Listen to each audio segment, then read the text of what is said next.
It's just like Luther was saying when he was talking about how Christians neither hate nor trust other people. What he was getting at there is that there is a different kind of love. It's a love that drives out fear, and so the world cannot know it. And only Christians know this, and it's the reason why Christians are some of the forefront people right now saying, what's going on in the world? Because fear...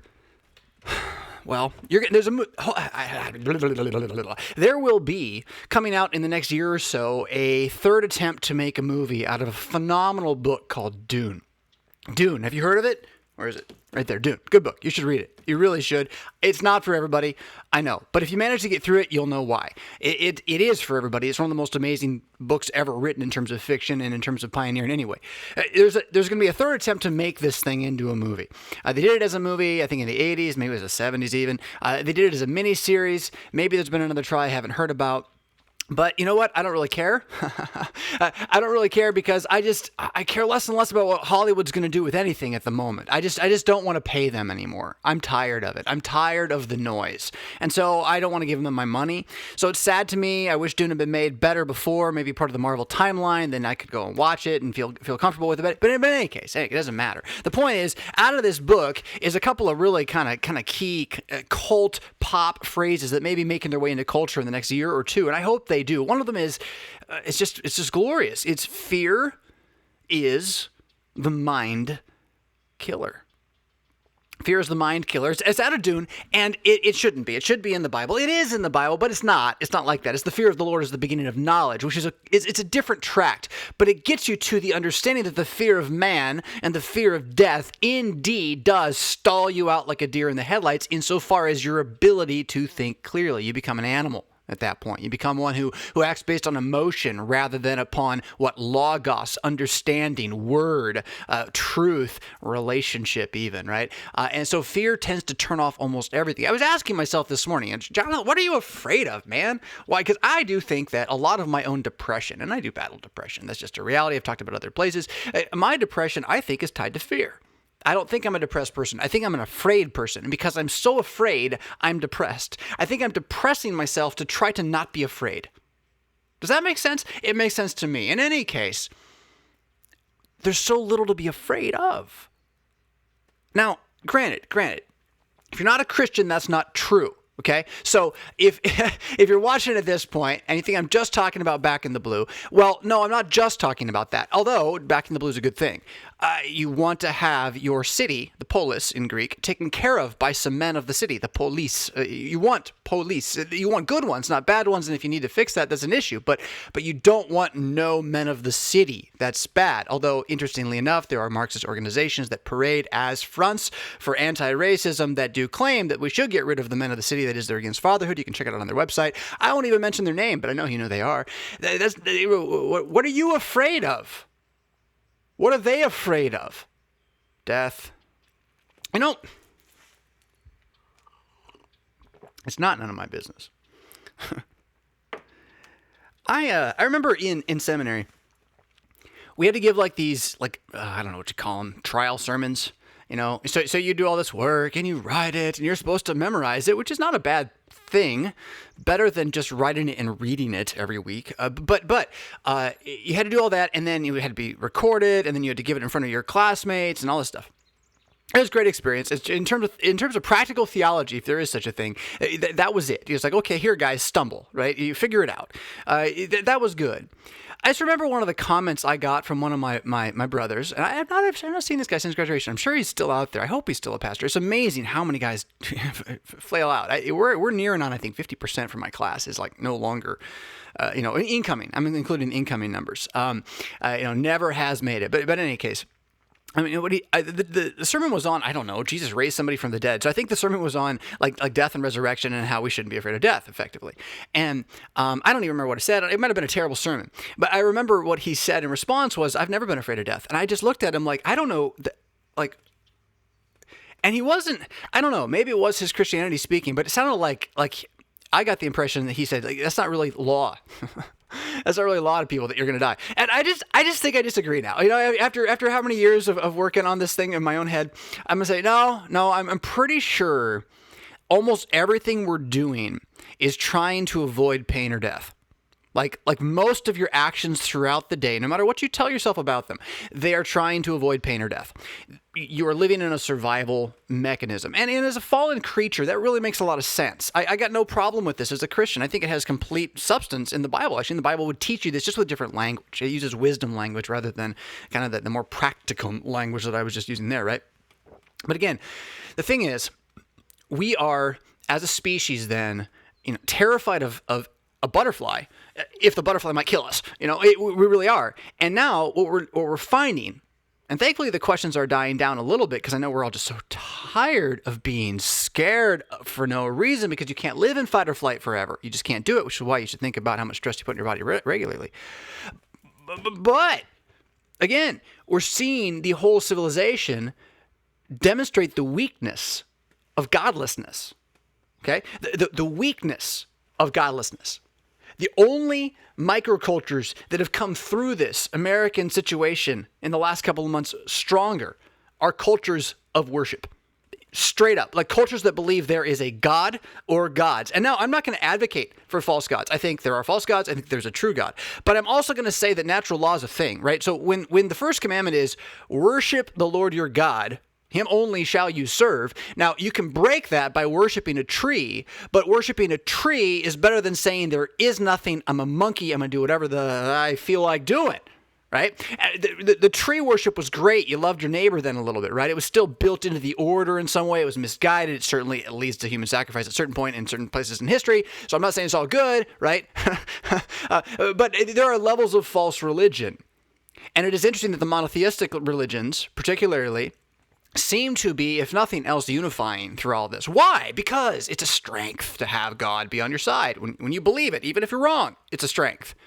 That's the 50-50 thing there, right? If God is real, if God's not real, why believe in him? You might as well take it because the benefits outweigh the negatives. Well, that's actually true, I think. If you're going to be like a betting man, if you're going to roll some dice on, is life in this universe better believing in God, even if he's not true, than not believing in God? I'm going to go out and say, yeah, there ain't even a question. Take that gambit. This ain't roulette. That's like a free ride. I'll tell you why. It's because you can believe you can't die then. And that's a pretty awesome way to live. Now, I'm not telling you this creates faith. What I'm saying here, I don't think this will create faith. I think believing Jesus is risen from the dead does create faith. But I am suggesting that monotheism has some things to advocate it as a potent,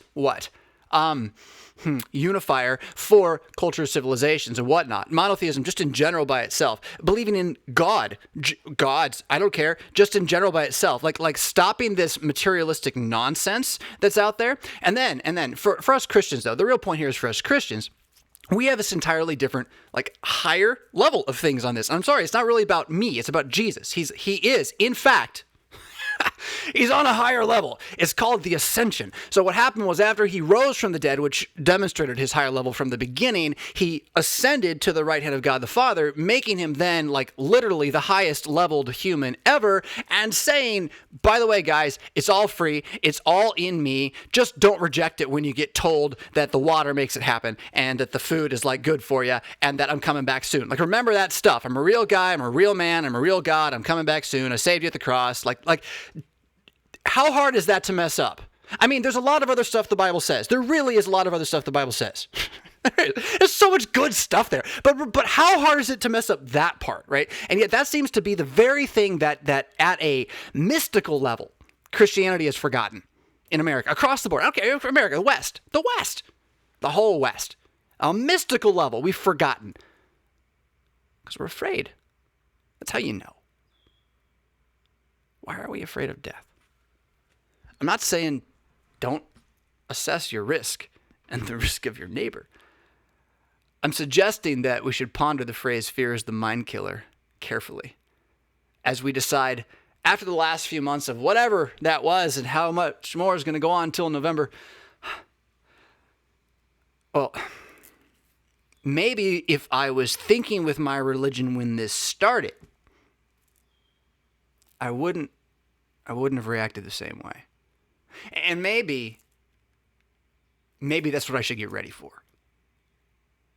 You hear me? I think you do. Hey, this is, I haven't even said hello yet, right? This is the Mad Christian Saturday Morning Chill. I am RevFisk, the Mad Christian, and we're going to be back in just a minute.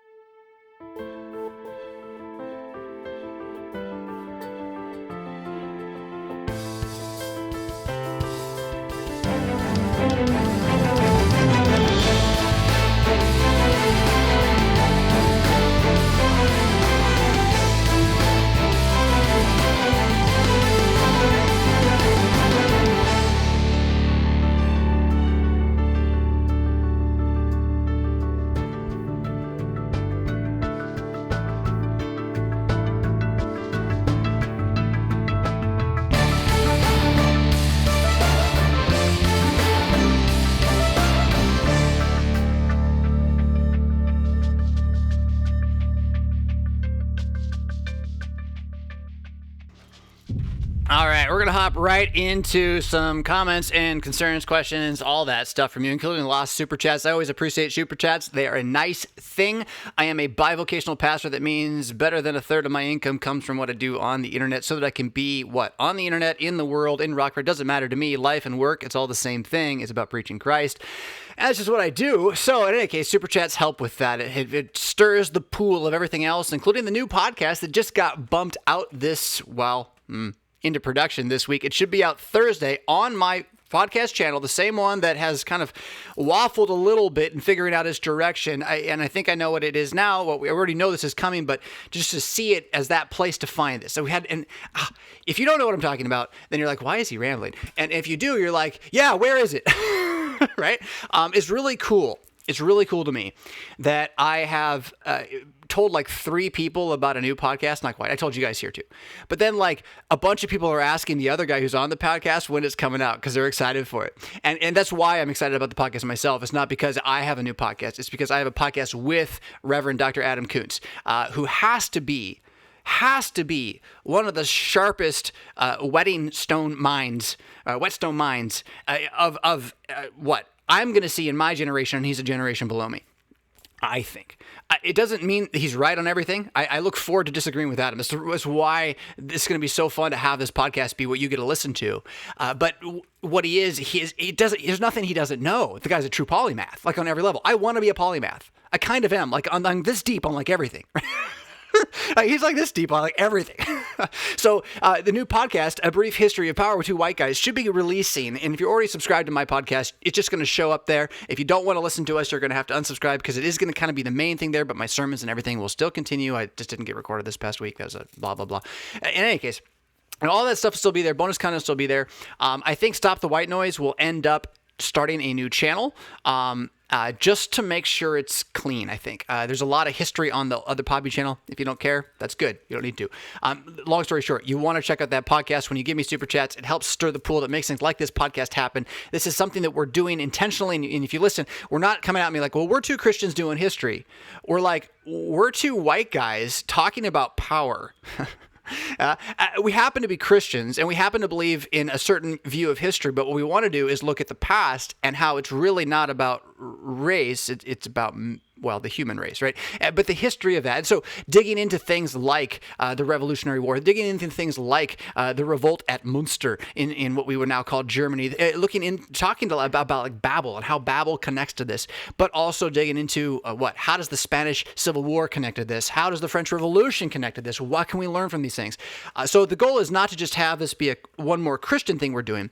But this show's obviously, right? The goal of this is not only to impact the world with what Christians can see clearly that will help them, right? That alone, loving our neighbor. But then with that, to create a bridge. So while we will never intentionally be talking about, this show's about the dogma of the 2 natures of Christ, like I'm not going to pretend not to be a Christian. He's not going to pretend not to be a Christian. We're going to have Christianity be part of it. And of course, we're tied to other things, right? With links below. So you think of this then as when you super chat this show, you're supporting that podcast, which is outreach into the world of what? The dark intellectual dark web. If there's anybody who can handle being in the intellectual dark web, it's Kuntz. Let's push him out there. That's what the show is. It's so exciting to be a network.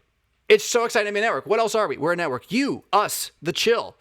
You make this happen. So here's what you say. Desert Rose says this. Nuthran's here. Thank you so much for all of the work you do for the church. Your content has greatly helped our family learn about the faith. God bless you, and you're welcome. Ryan Lehrman says, thank you. Another good episode of enriching topics and conversation well worth the money.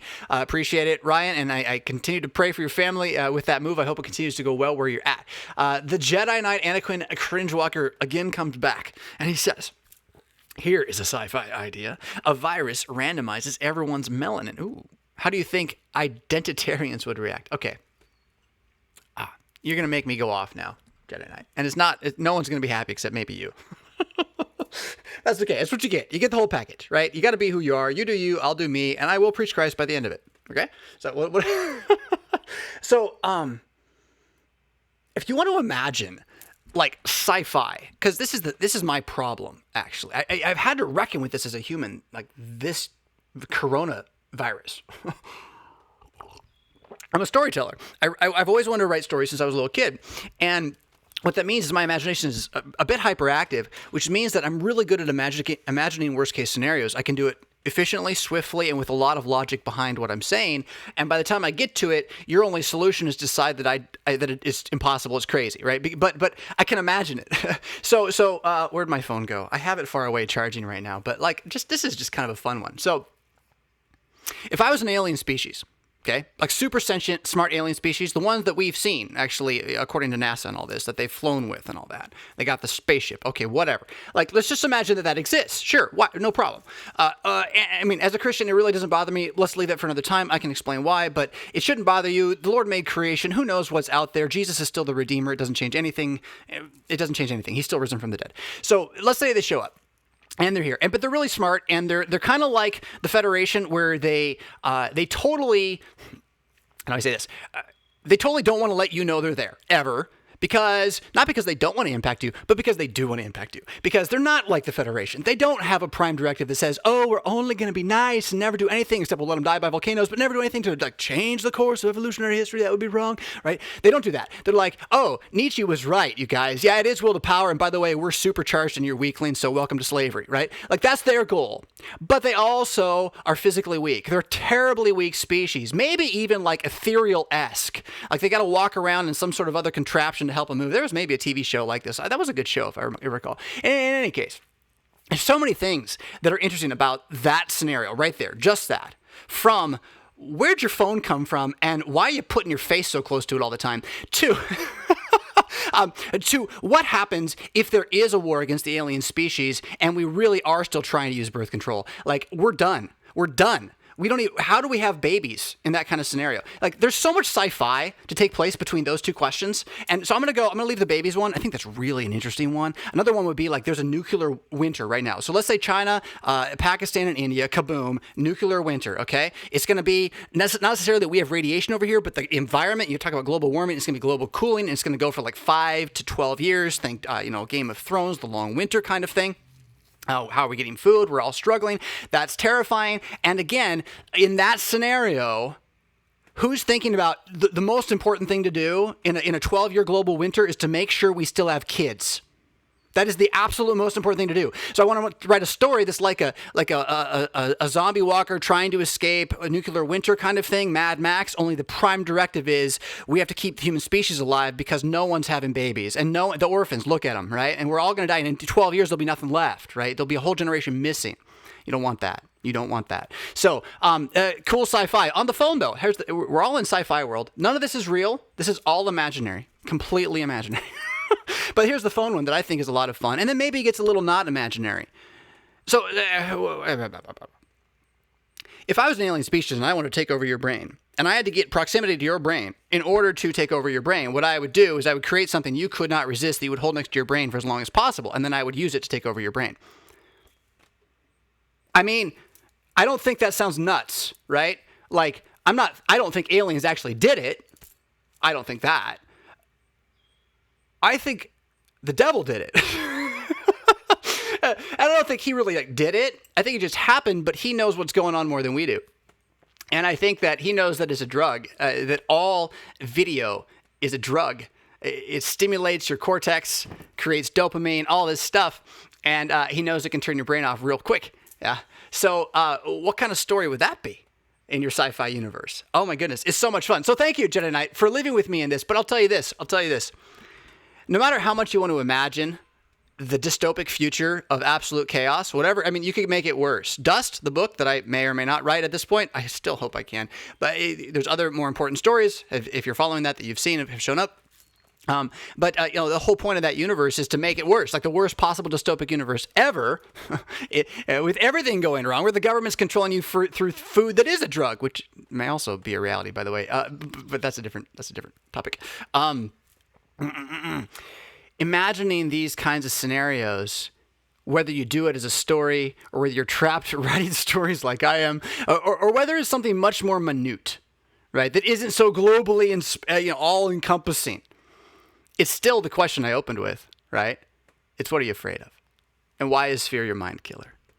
Why is fear your mind killer? Is it because death might be the result of what you're afraid of? And I think if you start asking that question, you're going to find the answer is yes. And then it's not like, oh, well, I shouldn't be afraid of death. Well, of course you're afraid of death. Everybody's afraid of death. Good for you for admitting it. Now, he is risen. You are paid for. You cannot die. He won't be long now. Yeah?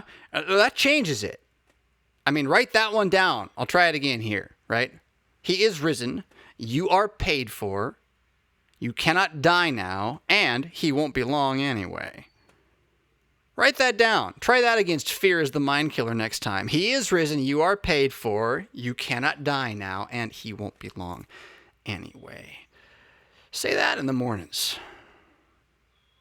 Oh, it's so much better, isn't it? That's good. It's like your creed, like boiled down into like, I don't know what you call it, a cup of coffee. You should say your creed every morning too. But he is risen. You are paid for. You cannot die now. And he won't be long anyway. There you go. All right. So thank you, Jedi Knight. You earned it. Michael Schuller says this. Thanks for broaching the vax topic. Well, you're welcome. You guys broached it. I just kind of joined in. Keep digging. The pertinent truth is easier to find than you think. Well, that's good. What to do with the truth is much harder. Thanks again. Yes. Okay. So I'm with you on that, Mike. So there's a lot you can find out there. There's also a diversity of things you can find out there. And what you find quickly is that it becomes way more complex than you were expecting. And to broad brush the answer, especially if you're wanting to change minds with your mind and not just tell everyone they're wrong so they think you are crazy, it just is a little more complicated than all of that. One of the questions that was brought to me by someone else after the vax stuff from last weekend was this. So if we can't use human material, I mean, it's what it is, from past evils, does that change? Like, so if someone gets murdered and then becomes a donor, do we have to like not do that? Right? Now, I'm not trying to do ad absurdum on it. I'm just trying to be open about the reality. Or the worst one is this, because I know Christians do this, and it can be really detrimental to yourself, honestly, which is to say, well, even if there's false knowledge that, or if there's good knowledge that has come out of an evil past, we should reject that. But we can't, because that knowledge, once mankind knows it and finds it in books, you can't get rid of it. So the weird thing, this is so awful, but the whole planet right now benefits from Nazi Germany. We do. It's awful. It's awful. But we beat them, and we had to get really good to beat them. And all this science and tech was created to beat them. Well, because of that, should we not use it then? Because it was from them? I mean, because it was, and I think that's sad. No, you should hold on to that, right? But now, I'm not saying you should say that about what cultures created from from human embryos. I shouldn't say former. Golly, it's sticky though, isn't it? And it's I don't know. It's awful. And then you have the fact that they're like mandating it in places. You know, is this the place for Christians to resist? And that's where my answer remains. Look, the truth's pretty easy to find. What you should do where you are is not so easy to decide, and that's why no one should be saying, I know the answer, period. It should be, here, look at this. If you know the answer, period, that's fine. Your answer to everybody else should be, here, did you see this information? Question. Here, did you see this information? Don't tell people. Ask them. More on that in the near future, I think. Mike, thanks though. And yeah, keep digging on all these topics. There's a lot of things from the 30s through the 50s that the government said that are still being said as if it's settled science. And in like all of them, it wasn't settled science at the time, which is really quirky. especially if you know anything about the New Deal, which, you'd have to listen to that podcast to even get close to that one. So Michael Schuler again, thanks for the double super chat. This is for using dross in 2020. And then we also had Kimberly chime in right as we were doing all of this. We'll throw you in here too. Kimberly says $20. As a Leo wife, I really appreciate your willingness to back the blue. I plan my, I didn't even think about it being a Leo shirt. That's great. That's really awesome because the Higher Things Conference is going on this week and all this, the virtual conference. And Leo, I got put into Leo last time. Was I in Leo again this time? I don't know if they could ever take me out of Leo after the way I was last time. I did not have the opportunity with moves and everything else to attend the virtual conference aside from recording for it. But if Leo, I heard Leo won, right? Which is kind of cool. But I don't want to spread fake news. That was just like I heard. So that's like 3 times removed and all that. But anyway, case. Definitely Leo is the best house and back the blue, right? Because Leo, right. I plan my Saturday mornings around the Mad Christian. Thank you very much. Thank you for teaching us. You are welcome. I'm glad to do so.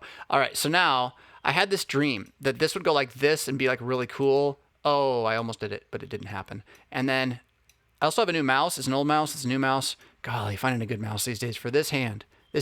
As much as I stay away from as much computer board work as I can, no matter what I do, when I come back, this hand and all the way down through here, it's in pain, shooting nerve pain, like almost immediately. And it's carpal tunnel, if you've never heard of it. Be careful where and how you type. I played a lot of World of Warcraft. Tap, tap, tap, tap, tap, tap, tap, tap, tap, tap, tap, tap. I also type. I'm a writer, right? But just know it wears out. The body wears out. All right. I got more for you here. We are going to go on to some funnies. Paladin says this is from last weekend mostly. Us the chill preferred pronouns. Paladin SGT. Morning fellow chillizens. Oh, that's good. Yeah, us the chillizens. No Shorter says, and no puns. Children is my favorite. Chillerit. Chill squad. Chillizens is very good. I'm agree with that. And when you think about it, Michael says, I just now realized that Batman is Mary Poppins with issues. Yes, true. Well, do you think Mary Poppins did not have issues? Have you watched the movie? Have you read the book? It's different. I just now realized that Batman is Mary Poppins with issues. The bag, tool belt, they are yin and yang to each other. Yes. So like Victorian England, with what's the guy on the roof shooting the cannon off all the time, right? Like they're the yin to Gotham's yang. It's actually kind of true. This is good. You can go deep. I'd love to see someone who's at seminary should try to write a paper for a prof and fit this as the thesis into the assignment. I think that would be really cool. And you could do it about how, you could do it like on hermeneutics itself. Like hermeneutics is a tool belt. This is like your introduction, your conclusion. You can just totally play with it. That'd be awesome. Loger says this, Fisk should get those Roomba lawnmowers for his grass. They have lawnmowers now? That's pretty cool. I got a 12-year-old. 13-year-old. That's better. She's awesome. That kid, I'll just let her be. Oh, kids are awesome. They each in their own way will make you marvel. You know what? I should have done it this way. This is going to be like this the whole time. Hold on. Let me fix it. There we go. Connection to healthcare cost containment. What do I say to my best friend who I lost to BLM and the Marxist movement? It's an interesting way to talk about it, isn't it? Raised in LCMS, confirmed in one of my daughter's baptismal sponsors. Wow. Don't, I guess. I don't know. Wait. What do they say? Oh, I know. Ask questions. I mean it. Ask questions. So now you're going to make me do something I didn't want to do yet. I'm going to do it anyway. All right. So, Greg Kukul has a book called Tactics. It's about how to talk to your friends about Christianity.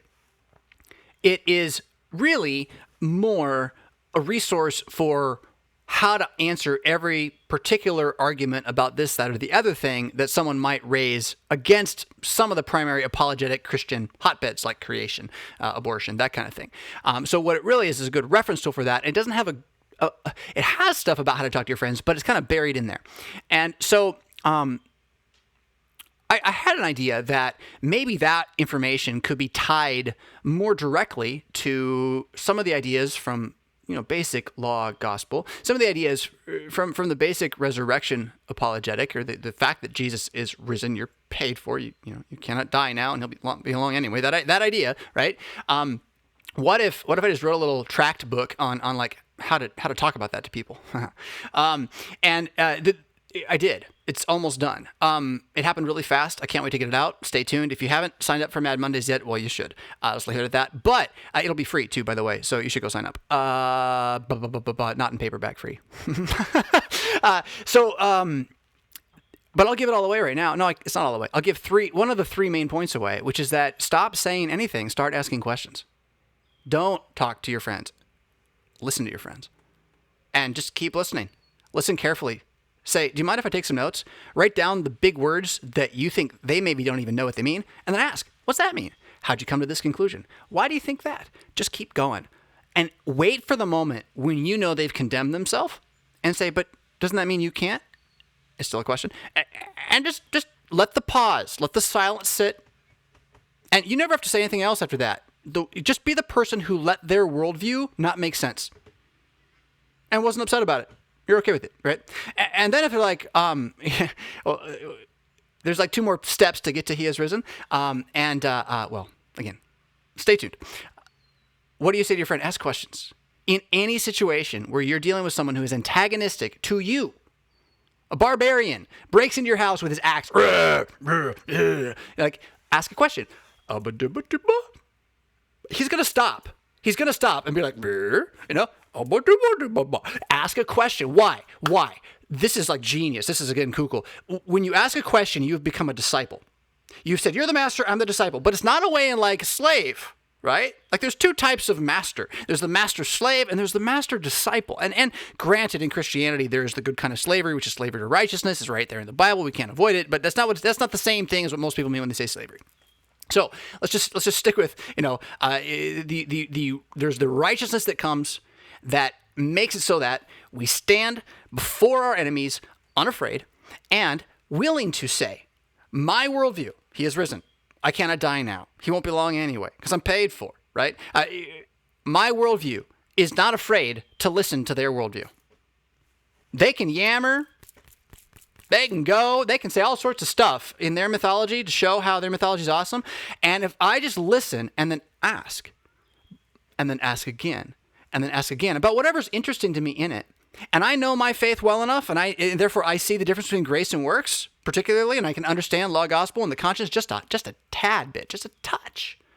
And I know that the resurrection of Jesus makes all the difference, and they don't have that. And so there's assumptions I can make about the assumptions they're making as I ask the questions. Just keep asking questions. And eventually they're going to hang themselves with their own ideas. And then you say, do you really want to do that? It's just a question. And when they finally say no, what's the other option? You say, He has risen. Right? You get there. So, now, if you really want me to talk about the problem with BLM and the Marxist movement, I guess a different issue, right? So that's learning how to talk to your friends in order to change their mind is a different thing than learning how to tell them they're wrong. You got it? Right? And I'm not saying you don't want to know how to tell yourself it's wrong so that you're willing to go and take the time to ask questions and change their mind. And you'll ask better questions if you do know their content and you study it. However, there's a lot of content out there. There's a lot of people who need mind changing. You're going to study the Jehovah's Witness content too. Right? So at what point does the let's all memorize everything fall apart? And we have to instead get back to what's called first principles.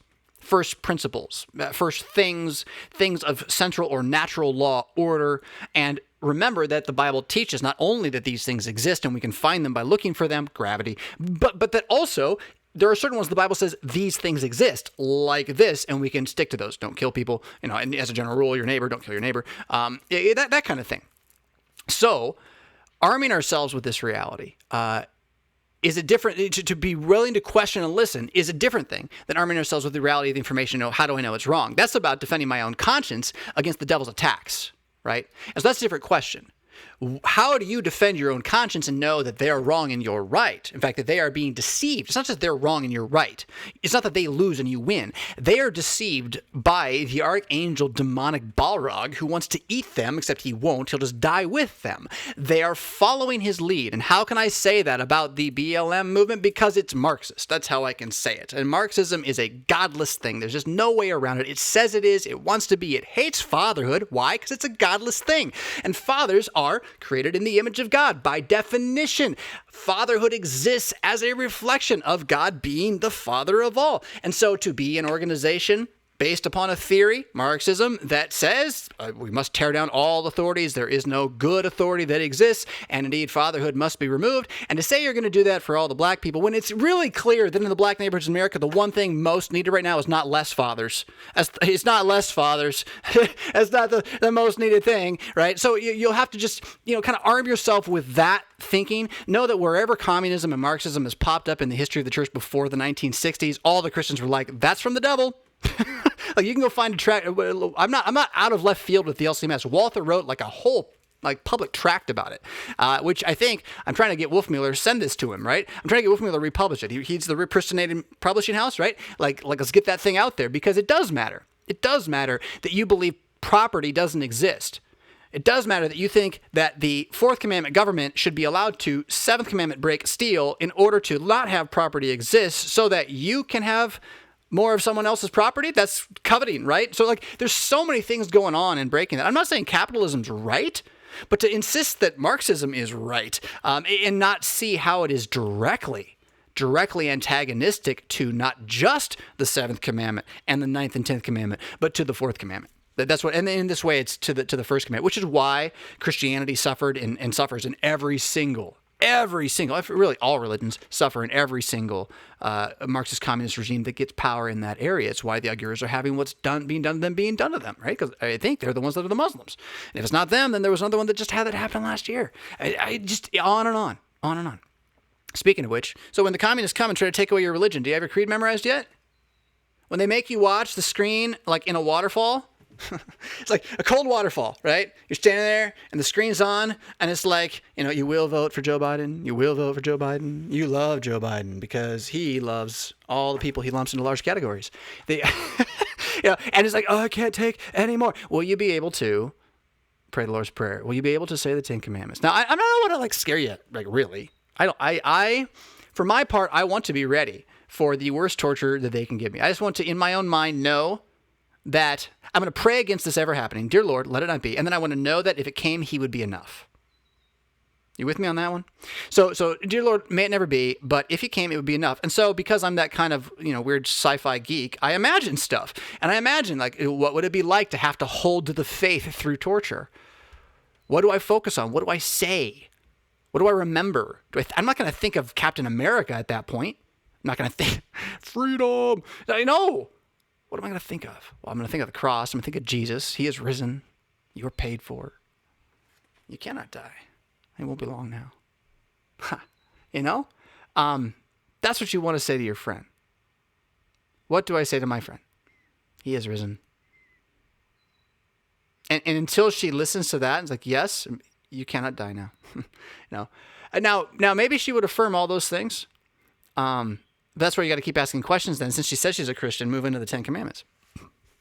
And just, at some point, she will have to expose her hypocrisy. Hope that helps. You can't make these conversations happen. You cannot force people to convert or to agree with you. It is impossible. People are independent minds. We're made that way on purpose, and it's a beautiful thing. It's the way God created us. With that being the truth, we have to respect that in each other then, right? So like the 8th commandment, your name, don't lie, is about that to some extent. Recognizing that all these bodies, 5th commandment, that are connected to each other, 6th commandment, that make use of the stuff around us, 7th commandment, that we are each individually uniquely created by God, and that in itself is a glory. So not everyone learns the same way, and that's not bad. That's good. Why should we try to make everyone learn the same way? Not everyone likes the same taste in food. That's fine. You don't have to like the same taste in food, same colors, right? Diversity, the real idea of a diversity, which is being taken away from us right now in the name of communism. Well, it's not in the name of communism. It's in the name of diversity. But if you've ever read anybody from the 50s and 60s who was talking about when they try to take over what they do, they told you that they will change the meaning of the word to mean the opposite of the word. Freedom is slavery. Diversity is, communism. Communism. So all of the community churches out there that are communist churches effectively preaching that we all should just have diversity by looking exactly the same and getting rid of the old traditions. Well, that's an interesting thing, isn't it? Let's see. There's more about that coming up at a certain point here in the morning. We'll drop this down here and say, Pastor Fisk, Daniel pops in. On the latest chill about vaccines, you talked about diet some. You mentioned sluggishness, lack of mental clarity, etc. This is me. Can you point me in the right direction on fixing this? I'm sick of being tired and sluggish, and I'm sure my family is too. Thank you, Daniel. Okay. I'm not a nutritional consultant. I simply have followed a lot of doctors and nutritional consultants over the years trying to figure out my and my wife's particularly health issues. Immunodeficient issues, and then my leaning diabetic in my early 30s. And it's been a long journey, and so I don't want to tell you that I think there's just a right answer. What I want to tell you first is that there is a vast amount of misinformation out there.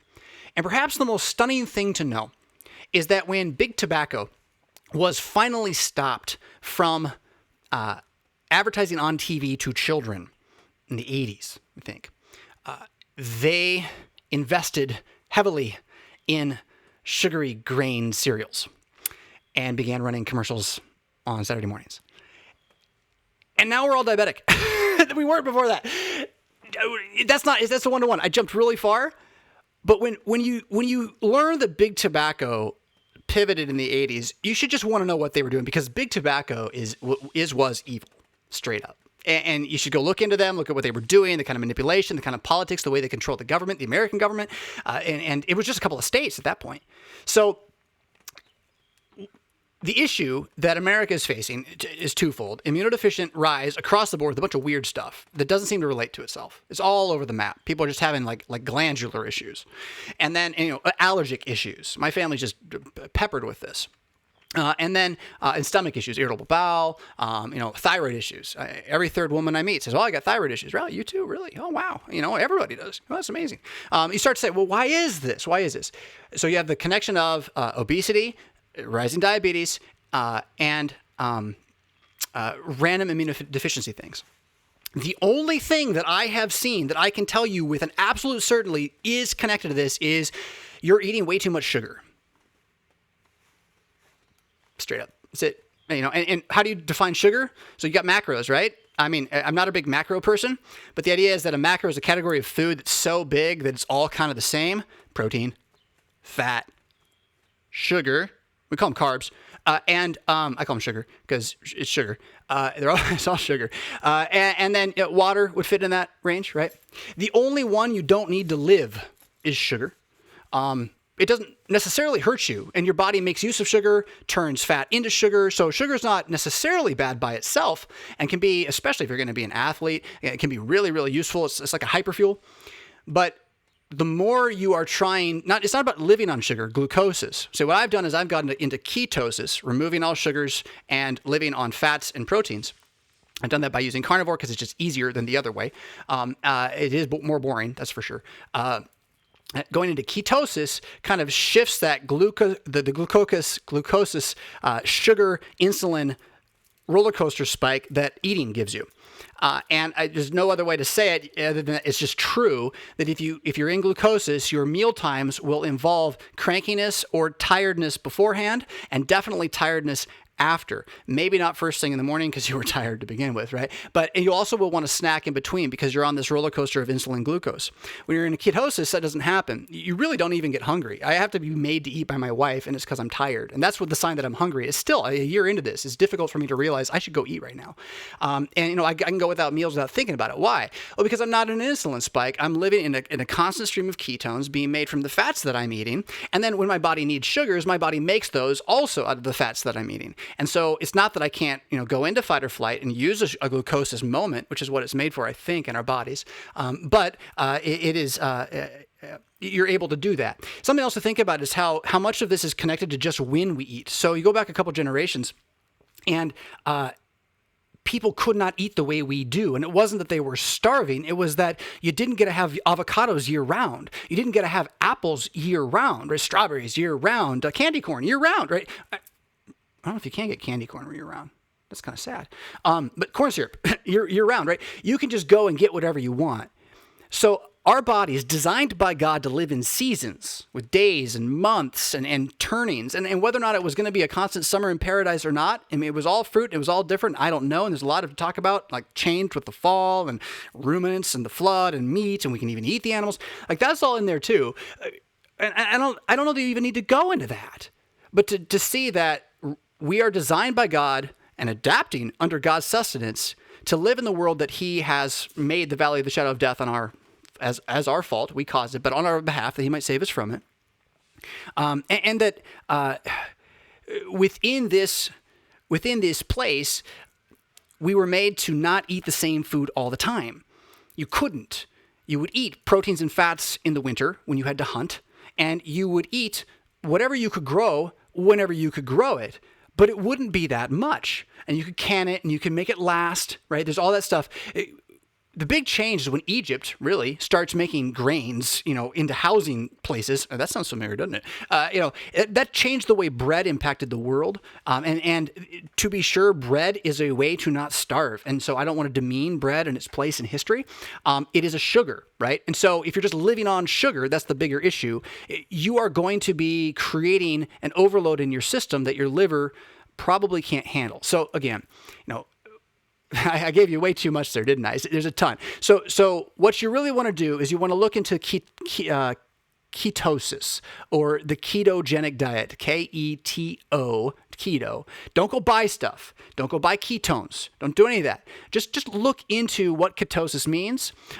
You can look at, I would say, Human Performance Outliers podcast with Dr. Sean Baker, I think, is one of the most informative, straight up, like they're just talking to a lot of different people about the issues, including bringing vegans on to have interchanges with them, trying to talk about what is good nutrition, how do we move away from SAD, the standard American diet, into something better, regardless of what it is, because there's a lot of things that are better than eating at McDonald's every day, which is, again, you got a little tiny strip of protein barely, some saturated fat created from soy, some barely wheat, it's almost wheat, that they call the bun, right? We'll slather some corn syrup on that. We'll call that food. You're going to make your body out of that, and you wonder why things are going wrong, right? Your body's got to be made out of something.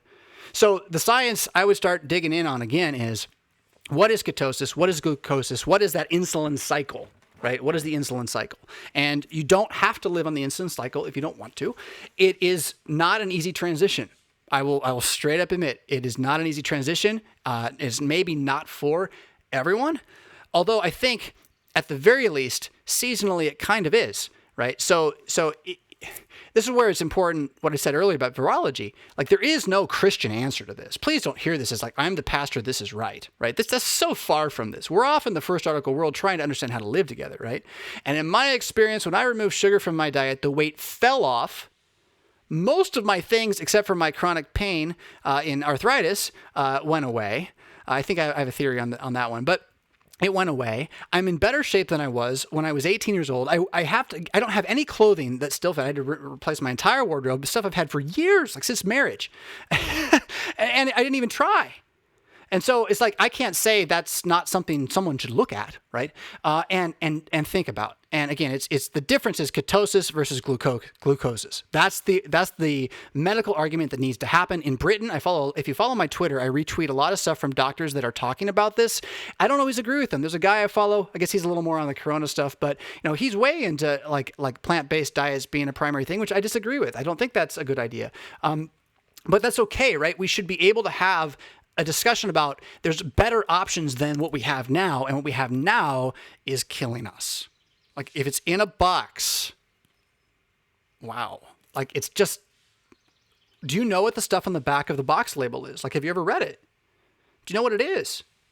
Why not? You're trying to make yourself out of it. That's why, so this is what makes carnivore so easy, okay? So I'm going to advocate carnivore now for a second, but I'm only doing it because it's easy. A piece of red meat that a cow has made out of grass, which has everything that we need, but we can't really digest the grass much. The cow takes it and it makes it into something we can digest. Adds on the fats, right? Creates this amazing little package of just about everything that you need to survive, except the water. And it don't taste too bad. Takes a while to eat. You cannot eat a steak fast. It's hard. Burger, you can eat faster, but you can choke. And careful with the eggs. They can go up your nose. But the thing is, it's easy. If you go to ketosis other ways and you're trying to manage how many sugars you're getting from fruits and vegetables, it's just a lot more difficult. Now, to be fair, I eat blueberries sometimes. I have some dried dates in the fridge. I'll eat some, I can't even think of it, beef jerky it's got a little bit of sugar on it.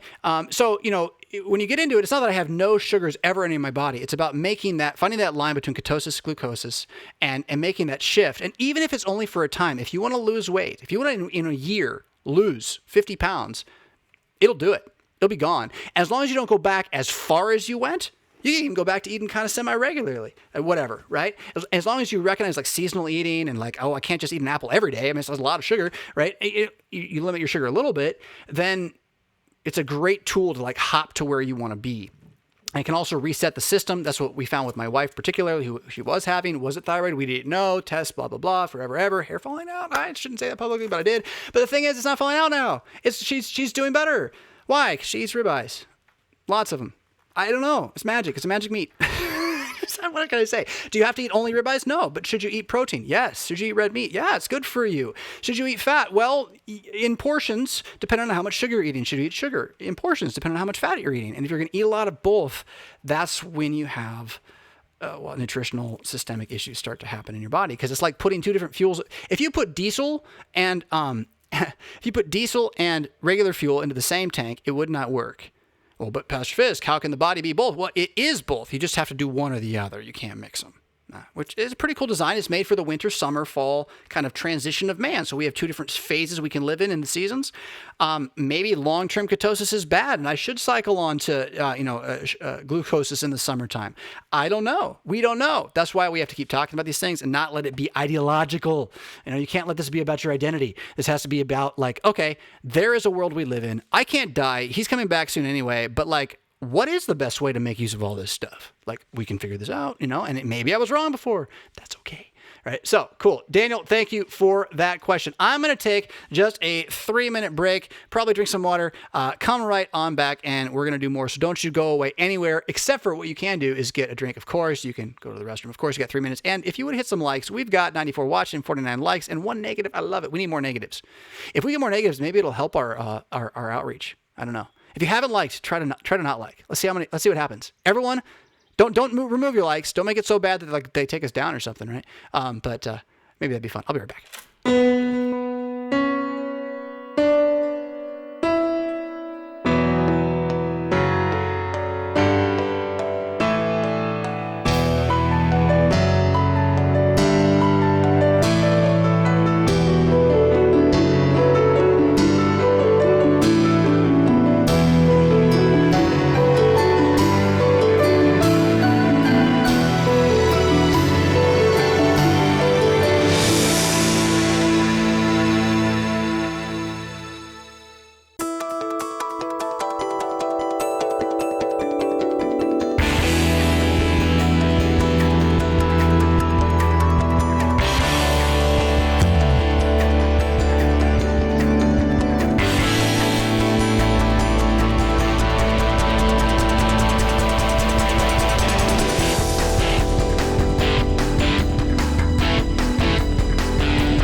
All right. Well, we didn't get any dislikes, and that's good because it doesn't matter. Apparently, RevFisk said this. He said the YouTube algorithm does not distinguish between likes and dislikes, which is why you can get videos with 1 million dislikes recommended to you.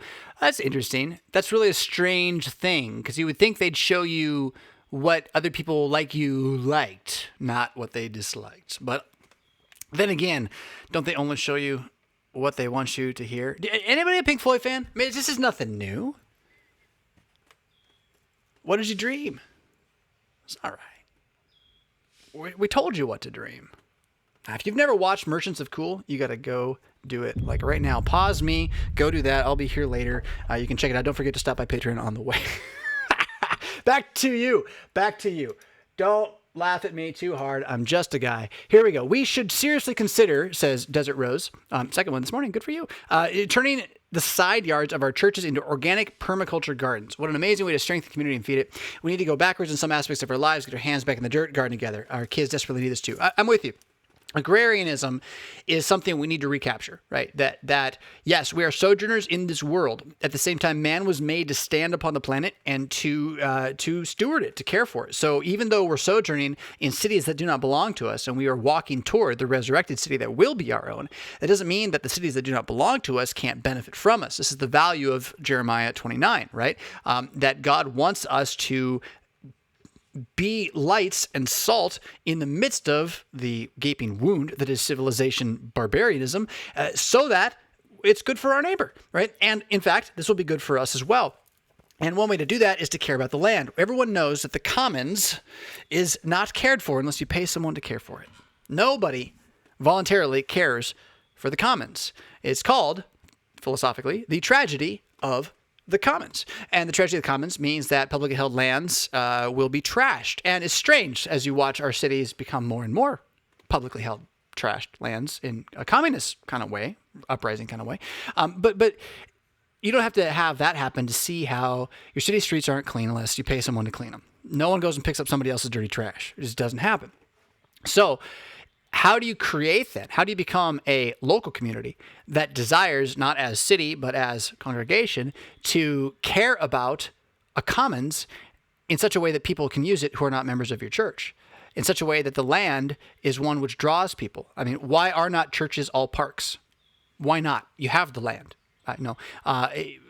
Why build a skate park? Be even better. But yes, the point is, indeed, if we really want to be community centers again, then we have to believe there's a community outside of us that matters more than us. And that would be a place to start. Most of the communities inside of at least Missouri Synod churches are there to maintain themselves, not to necessarily have others benefit from them being there without getting some reciprocal return. And I can just tell you stories about how, well, we can't fund a mission to this and that and this over there because we've tried that before and they don't pay for themselves. That's good. Way to go, guys. You really figured that one out. Okay, we'll just back off then. Anyway, that's the mentality of what, I don't know what you call it, mushy Missouri. Missouri's not always mushy. Missouri can be an absolute beast. Missouri should be an absolute beast. But we tend to be mushy Missouri. And that is 1 foot on sand, 1 foot in the sea, and not like Gabriel, right? And not like Gabriel at all. We just can't decide where we're going to stand. And as a result, we waffle between two opinions. And the Lord has words about that too. You can go dig those up. Just look for it. How long will you waffle between two opinions? And in any case, so agrarianism, ownership, extreme even, Willow Inc., Jocko Willink Inc.-ish.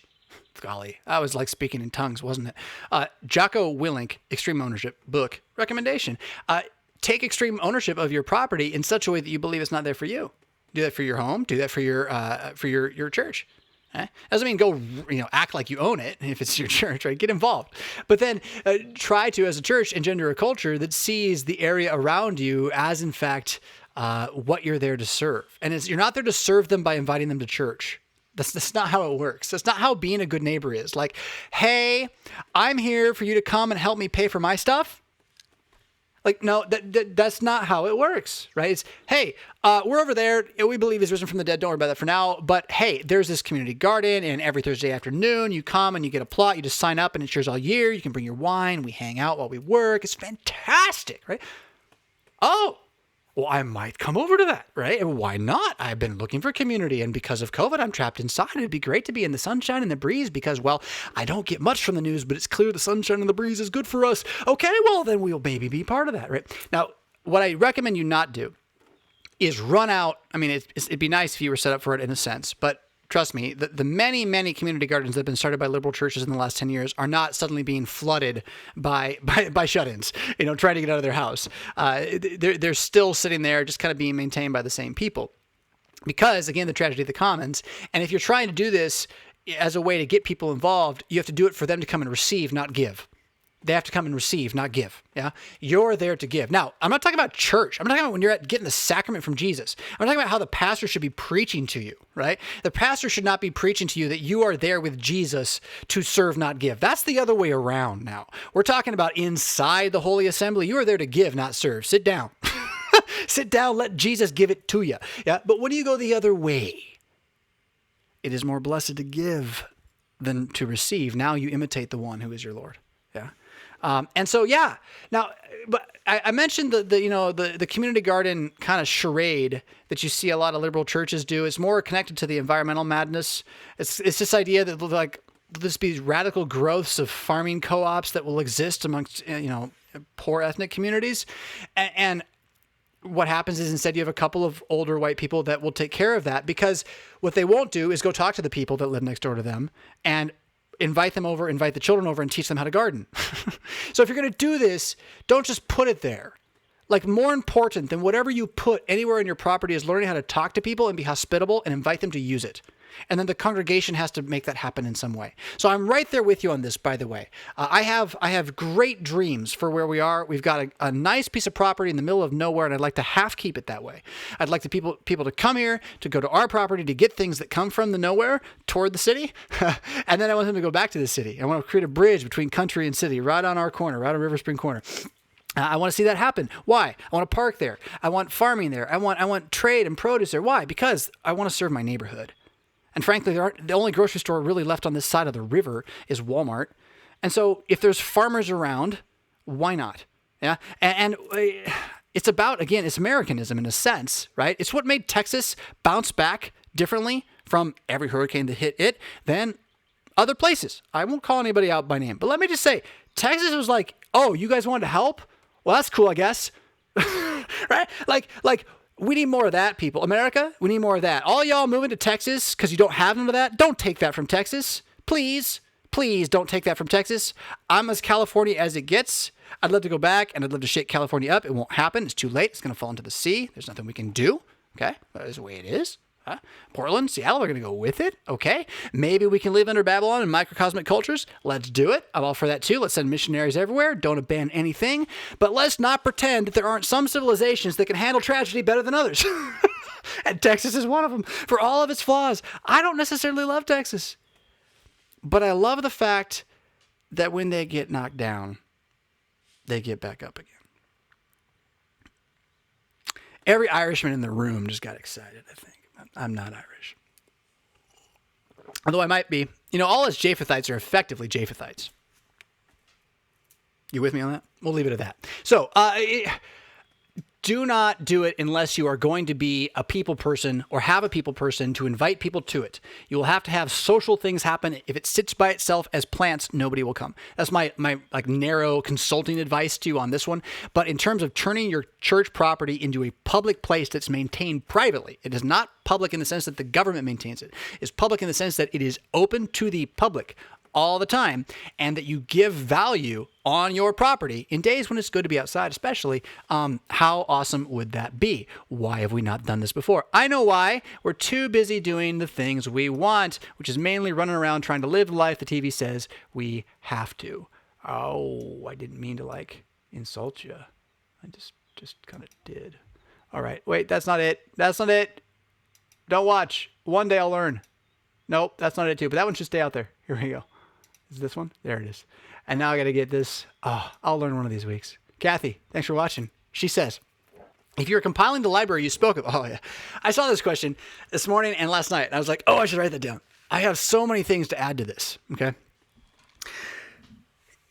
This comes out of my hunch that it's not a bad idea in an age in which the digital white noise monster is so white noisy that you don't know what you're supposed to do when you walk outside your house. I mean, you do, you know what you're shamed into doing, but you don't really know what the truth is. That And they're busy, like, not only burning books, but then also trying to say, we'll put it all digital. Don't worry about paper ever. Just trust us. And then they're also taking books off of digital because they don't like them. Maybe having some paper books is good, right? Like that, maybe.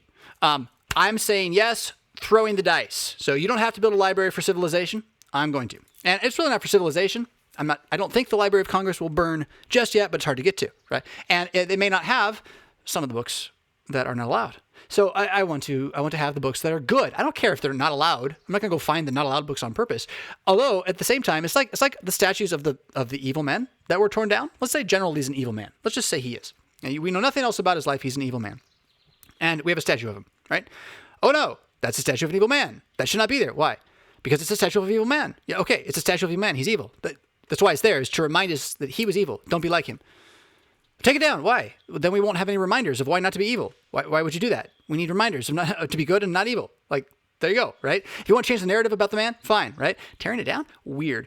So, does Mein Kampf belong in your library? I'm not going to run out and buy a copy. It is like one of the largest selling books in history after the Bible, which is terrifying. But then again, if you want to not be Hitler, ought you not know what Hitler said? Like, if Hitler's a shadow of a straw man, you're like, don't be like Hitler, but you actually don't know what Hitler said, then how could you not be like Hitler? You would not know whether or not you were being like Hitler or not. And so to some extent, you do kind of have to know what the evil people said to not do what they did. Now, I'm not saying I'm not going to put Mein Kampf in my library anytime soon, but if I had a free copy, it would stay there. Why? I want to have books. My metric is this. My kids can have their own library. It's going to come and go. My library is books that alter worlds, right? Ideas that don't just have consequences, they demonstrate their consequentiality to you. They show you their value in their reading. You don't have to wonder if you pick a book off the shelf in my library that I want to build, whether or not it will rock you. Okay? That's my metric. Now, there's different levels of rock, and we're all diverse, and so you may not really be into the symphony I'm composing, right? So that's cool too. But look, I just happen to have here with me today. This was not even planned other than for a different thing I was doing. This was for the Brief History of Power video that I put up in a Patreon-only viewership, by the way. You could have seen it already if you were on Patreon. But I wanted, in the Brief History of Power, to have this kind of eclectic show of, if you're going to study power, if you're going to study history, where do you go? I mean, do you go to some book written by an American about Americanism? Is that how we learn history? Right? Do you go to like that chronology encyclopedia, where like 5 guys got paid over 15 years to write a bunch of articles, but it's still basically their opinion? How do you learn about power? And especially if you're going to be not about power per se, but about being a good person. A good person means acknowledging the self-control of your own power, whatever that might be, and using it for the good of others rather than yourself. I think it's a good reason to study the history of power, period, especially biblically so. But now again, my library is not based on power. My library is based on rocking your world. But this is what I would call maybe then the power selection. Personal power, you can call it that if you want. There's more to personal power. That is, how do I say I'm going to do something and make myself do it? How do I control my will? How do I exercise self-control? There is a human version of that. There is a spiritual, like God's going to do it for you version of that. I'm not going to get into all that right now, but that's what like this pile makes me think about and work on, right? And it's intentionally obscure, because the thing about figuring out how to be a person is that it's not a bullet point checklist. And if you're trying to live that way, you're not being a person, you're being a robot. You don't want to be a robot. You don't want to have to look at a list to know what to do. You want to write a list to remind yourself what you ought to do. And then when you're where you are, know what to do because you already taught yourself to do it. Now, again, I don't even know if this is a fair reading list, but it's the one I was showing off for that show. What do we got here? We got A Dance with Dragons, which is the final book of the Game of Thrones series. I bought this nice leather copy recently when I saw it. That's just too good to pass up. Books 1, 2, and 5 are really quite excellent studies in the human condition. If you want to understand human relationships and hate, it's great for teaching that. There is also some real good in here, but why? Why is Jon Snow good? Why do you love him? Why is Robb not good? And yet why do you care? Because he is good and not. He's such a fallen figure. There's so many fallen characters, and it lets, for me at least, then me ask, what is a good man? What does it really mean? If you're going to say, oh, we'll read that there's bad people in it. Right, there are. But some of the bad people are the best people. And that's the weird thing. It's like the prostitutes and harlots that Jesus is dealing with. Like, once they get it differently, right? And so there's that. And right next to it, what else could you not have? And you got to have Lord of the Rings trilogy. absolutely must have Lord of the Rings trilogy. I found this copy again at Barnes & Noble. I picked it up immediately. Oh my goodness, it's in leather bound. I can carry it in my pocket. That's amazing. Hobbit was included. All right, but then what does that have to do with How the Mighty Fall? Jim Collins. This is in the Good to Great series. So Good to Great, what's the Great and Beyond one? It's not Great and Beyond. I've read most of them, and certainly the Good to Great is the most 0 to 1 of them. But How the Mighty Fall I found to be the most pertinent to church work immediately. Why is it that a congregation is collapsing? Why is it that the financial numbers are having trouble? Why is it that the volunteers aren't there? Studying this book as a pastor can help you begin to see it's not just about the theology, although it is that too. But there's a social condition, a organizational condition that is really a loss of leadership. And a belief that leadership is something other than it is. So How the Mighty Fall, really good. David Allen, Making It All Work. So do you want to be one step away from getting things done and not have to get things done and start more thinking about just what does life look like when I'm not running scared? This is a nice book. It's got the getting things done principles in it. If I write a book on T-notes, which I hope to. I have maybe 3. We'll see. Again, that's a different story. I have a critique of Allen that I really think is a valuable one. So I want to say it now, but I don't think I'm ready for that. But his work, David Allen's work, is like the last decade's level up for me. And Wolfmueller was the one who turned me on to this. So my level of project, I don't want to call him project, my level of direction, life direction management, when I picked up David Allen for the first time was scattershot. It was like, I'll just jot some notes down on my calendar and just kind of keep going that way if I need it tomorrow, right? And when I was working in an organization with more than just me, that was just not going to do it. And so David Allen really showed how you can gain back some time, really, and all of that, and worry a little bit less about things. Tools of Titans by Tim Ferriss. I mean, if you like Tim Ferriss, that's great. If you don't, that's great. What he's been amazing at is showing there's lots of people out there you can learn from. So many people out there you can learn from, and all sorts of topics. And what Tools of Titans does is gives you like this snippet all the way through of it. It's the one you put on like your toilet. And read that one in the morning kind of thing. Dune, we already talked about a little bit. Gods and Heroes from Ancient Greece, a nice copy I picked up. A Constitution of the United States of America. I didn't even think about it until I saw it. I was like, you know what? I don't have one. Why don't I have one? What if they digitalize it? They take it away. It's like copies that they put out there anyway.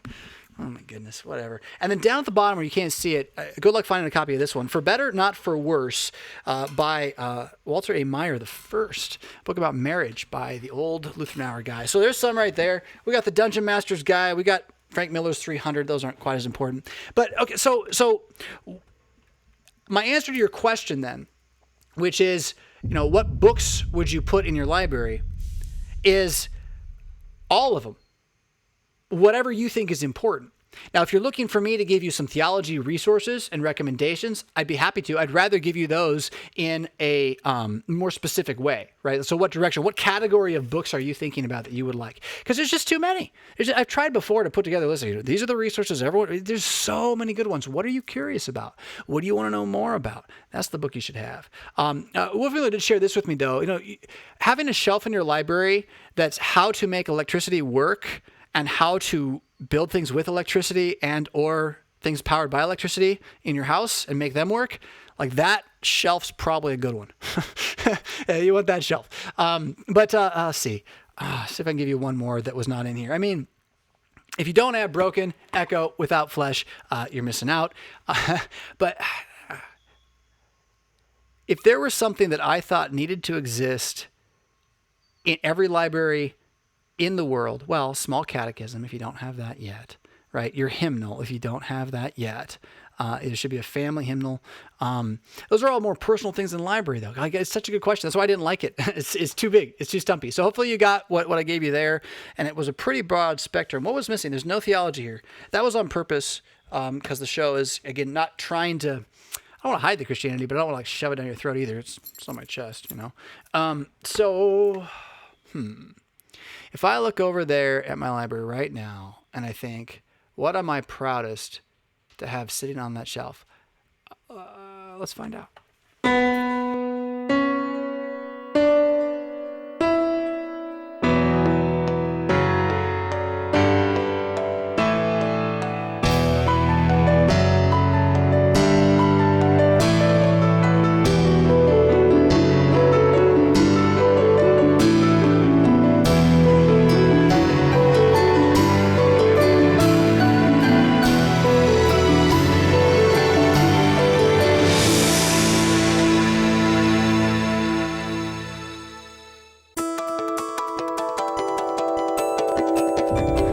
I give up. I walked around. Everyone, I'm like, well, that's it. And this is, they're all, none of them's the best one though. So, Kathy, I'm sure you've gotten some comments from me already, and I'm sure there's some in the side that have been given to you as well. So keep asking these questions. Just if you ask it in the future, get specific books about, and I'll be able to help you a lot more. Because frankly, there's just too many books of the making of many. Right? There is no end.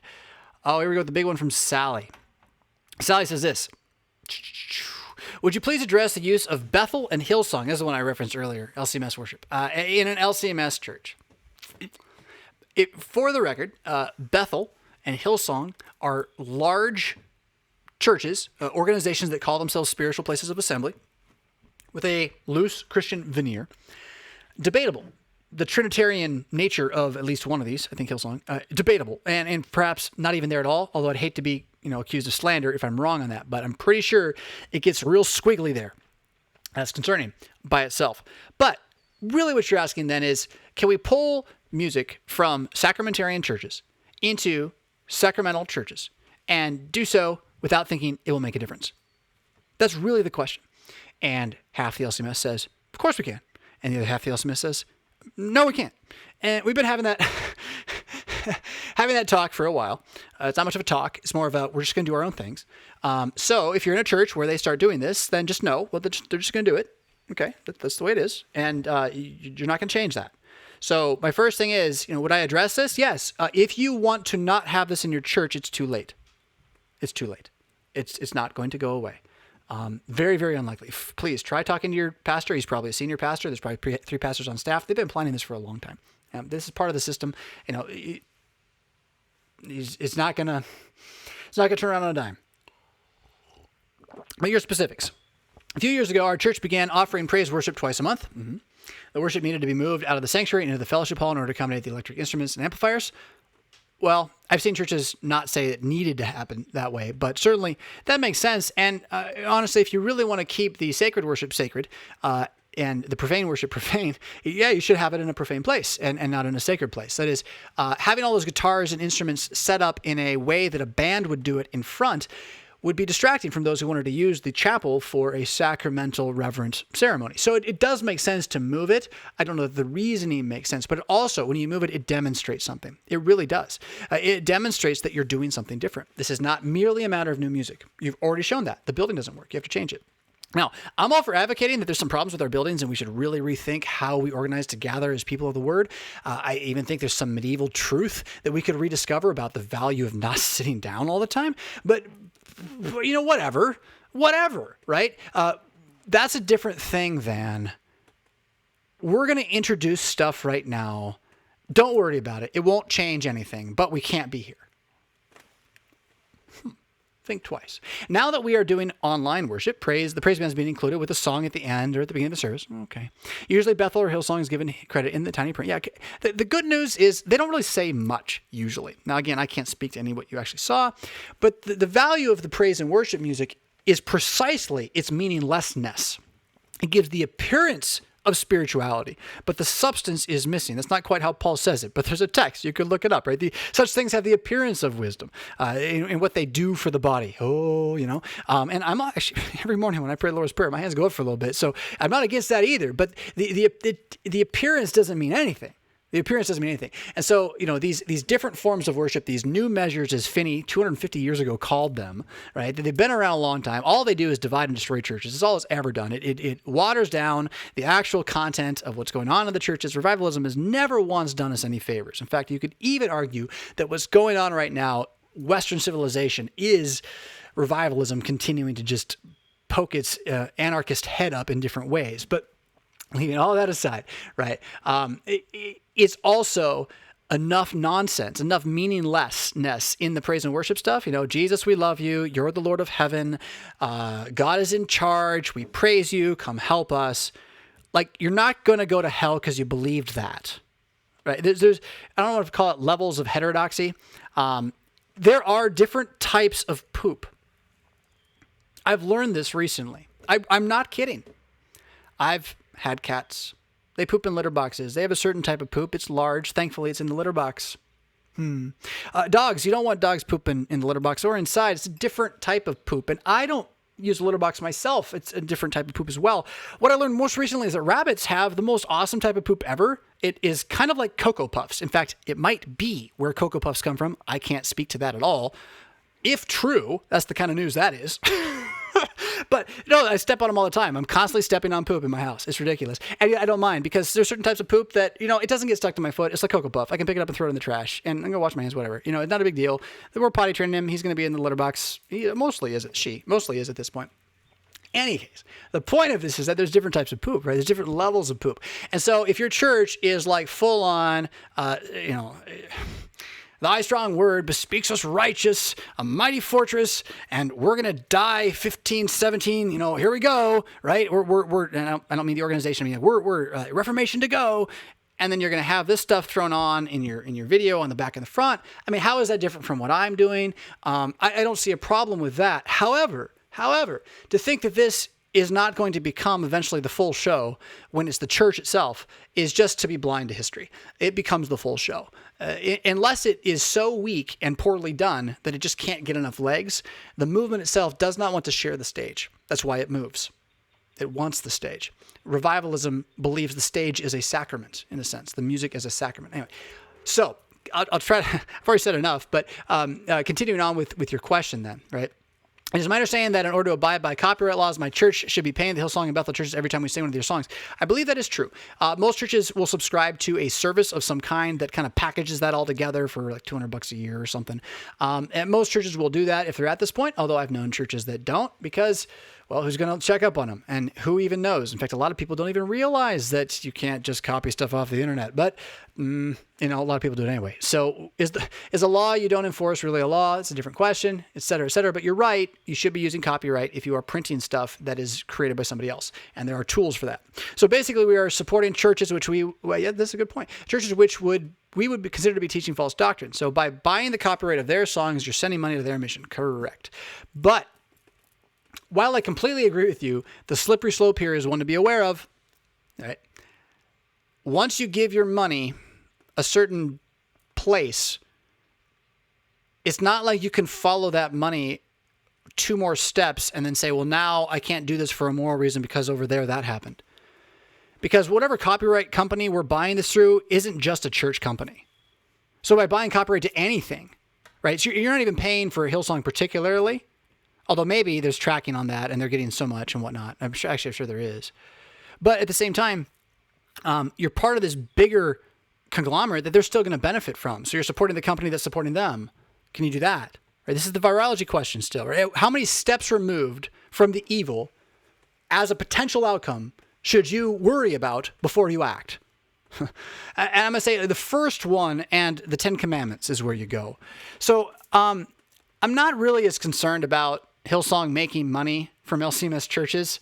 I'm more concerned about them not believing what they have is very good. And so they have to buy from somebody. I mean, it's like, can you imagine like Tesla comes through selling the indulgences and like, Luther comes out and he's like, well, seems to be working. Everyone's listening to that guy. Maybe I should do that too. You only do that if you don't think what you have is any good. And so the only reason you're doing this is your church has already given up on living, which is sad to me. It means they don't believe their history is worth holding on to some extent. They believe that the Protestant history, which has demonstrated itself time and time again to be self-destructive and anti-sacramental, they haven't thought about it enough. But when I say this, I mean, if you're watching, you're part of this congregation, I'm not mad at you. There's been a lot of lies told. Lots of them. Men are liars. That we didn't expect this as part of the problem. Like, shouldn't we know? Men are liars. The Bible says it, right? Men are liars. And so men in power lie for themselves. Okay, not surprising. With that happening then, don't you think that maybe when we're fighting with each other 50-50 in a church body, something else is going on? We're fighting about something that maybe is the scuttlebutt, right? And I'm on a side in this argument because I think that there is a right and a wrong to this, but it's not whether or not you use a guitar. This is ridiculous. That's what the soundbite argument is made it about. I know that's the liberal tactic, is always to make it about something that's not, so you can keep yelling and do it anyway. I get that, but the old liberal, the true libertine mind, or liberated mind, is not libertine. The true liberated mind isn't really concerned about change or challenges to things that are not essential, like the organ, but is desperately concerned, not about copyright licensing for some heretical church down in Australia that's got more money they know what to do with anyway. They don't care about our pennies that we're throwing their way. I'm concerned that we don't believe enough in ourselves to just do what we do and do it well and think it's going to work. You want people to join your church and you have to change it to make that happen. Oh, interesting. At the very least, and this is the point of Without Flesh, you better be changing it back then.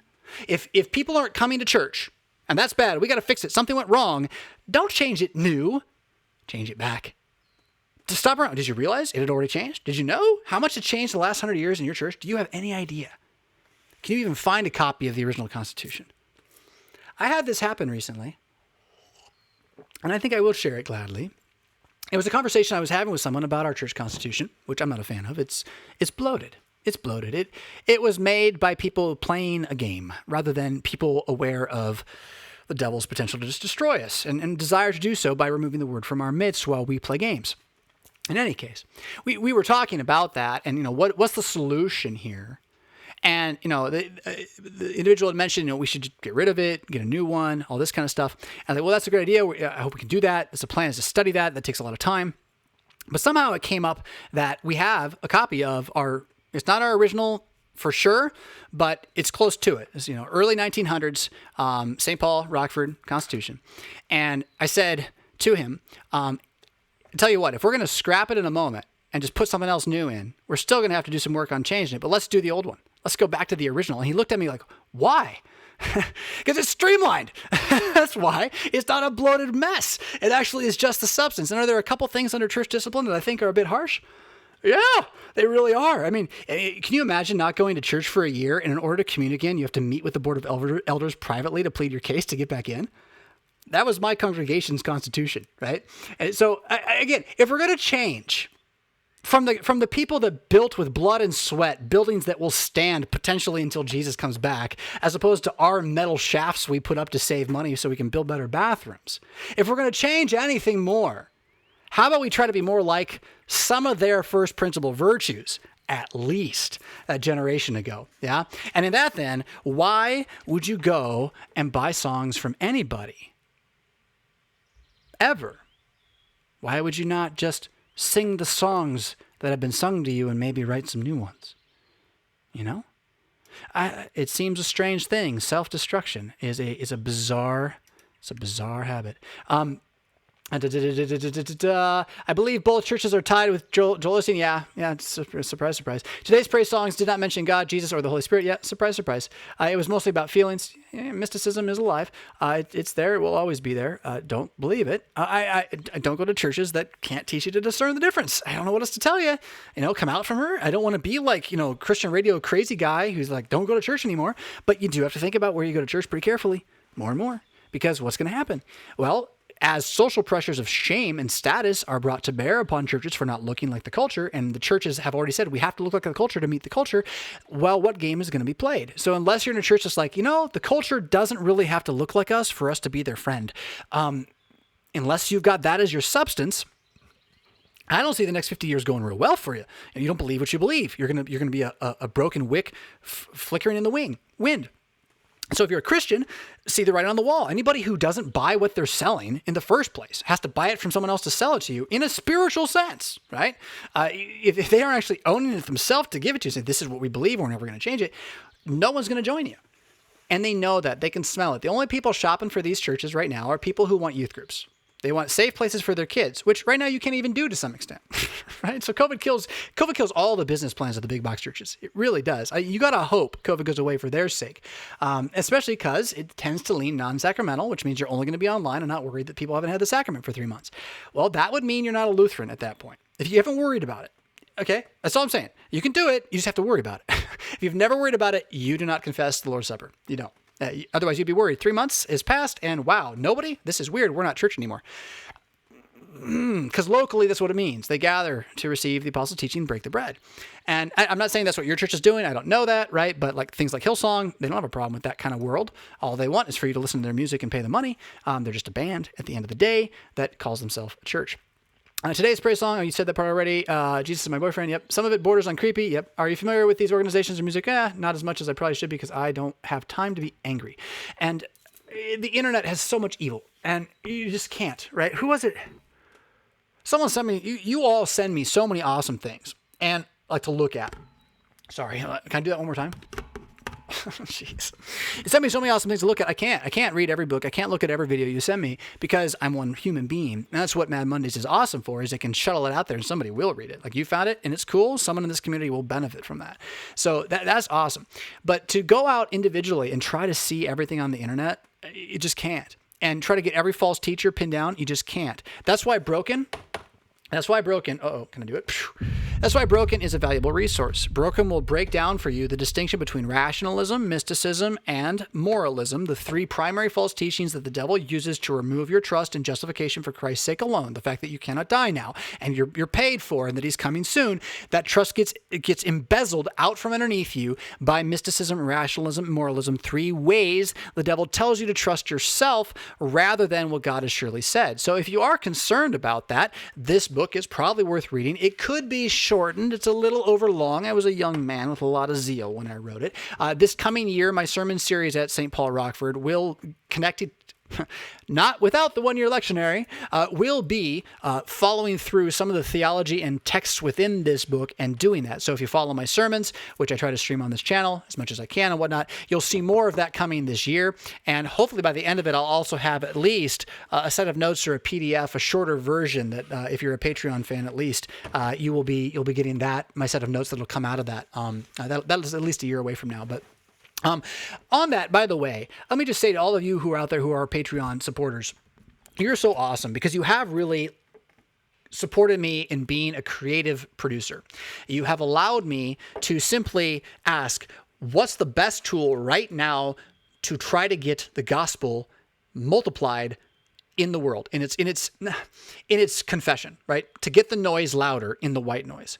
And that's meant things like, well, we'll try YouTube. Well, we'll try a podcast. Well, we'll do this. Well, we'll do that. And you continue to stick with me and you continue to bind together through this. And I cannot tell you how grateful I am for that, because the end result of it is that on this end, even though some things are like, let's go this way, I'm going to try over here. Some of those are falling away, but what's congealing as the actual platform is really sweet. And it's all because you're letting me experiment enough to try enough things to say, okay, I'm going to discard all of this, but grab this piece right here. We're going to set this in here and make that into, again, what are we? What is us, the chill? We're not a church. We're never going to be a church. Your church is your local organization or I should really say local assembly of people that gets the sacrament from a called, that is a recognized pastor, a shepherd, right? That's your church. I'm never going to be that. Is this a missionary to the internet? Yes, sort of. But it's not like, it's nothing that's ever been before. That's the problem, right? What was Luther when he wrote tracts and there had never been tracts before? What role, what vocation did he have? And why do you care? Why does it matter? What matters now is that you would never think or confuse what I'm doing here for your church unless you actually happen to be a part of my congregation, in which case you should consider this part of your church, frankly. I mean, I'm here, I'm talking to you, we're learning, all this kind of stuff. So there is that. But this should never replace that at all. We can't live without something like this, though. And it doesn't have to be mine. It doesn't have to be only one, but Christianity does need to find ways to network up, to have a voice. This happened under Nazi Germany. It was called Barmen Declaration. It failed, as Lutherans look at it, for one primary reason. And if that's what it gets to, and we have to have that happen again, that's fine. But in the meantime, we cannot be quiet and sit by and not lift our voices and try to harness other Christians around us to at least shout into the white noise, he has risen. He has risen. You are paid for. You cannot die now. And he won't be long anyway, right? What a thing to try to equip Hillsong to put in a song. Wouldn't that be great to trick them into making a song on that over time? It'd take us 10 years at least. Could be done. So I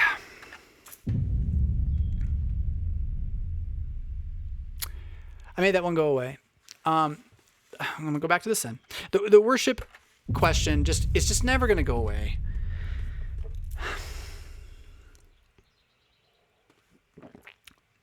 And it frustrates me because every time I answer it, I say, we're asking the wrong question. It shouldn't even be a question. The change that has been implementing revivalism has always been radical, change against the majority within the group, saying, let us have a little bit. It's always done that. I can't look at that and not think the devil's underneath that somewhere. And then you go and you study Finney, and you see what he said about mankind, and you see how his practice is what he said, and then you just can't do it that way. That doesn't mean you can't have a guitar playing Thy Strong Word. But that's not what people generally are doing. Now, some of them say, well, that's what we're doing. Okay, but then you're buying your music from Hillsong, right? You're not writing music. You're not pioneering. There's no real pioneering going on. There's parodying going on. And again, anytime any local congregation or pastor thinks it has to parrot in order to convince, you don't believe what you have. You should be able to do it on your own, right? And then, sure, at that point, can you network together and have other people? Yes, absolutely. But not because you're going, because you're abandoning the substance because you need their not substance so badly. That's the threat. And it doesn't matter if it's music. It doesn't matter what it is.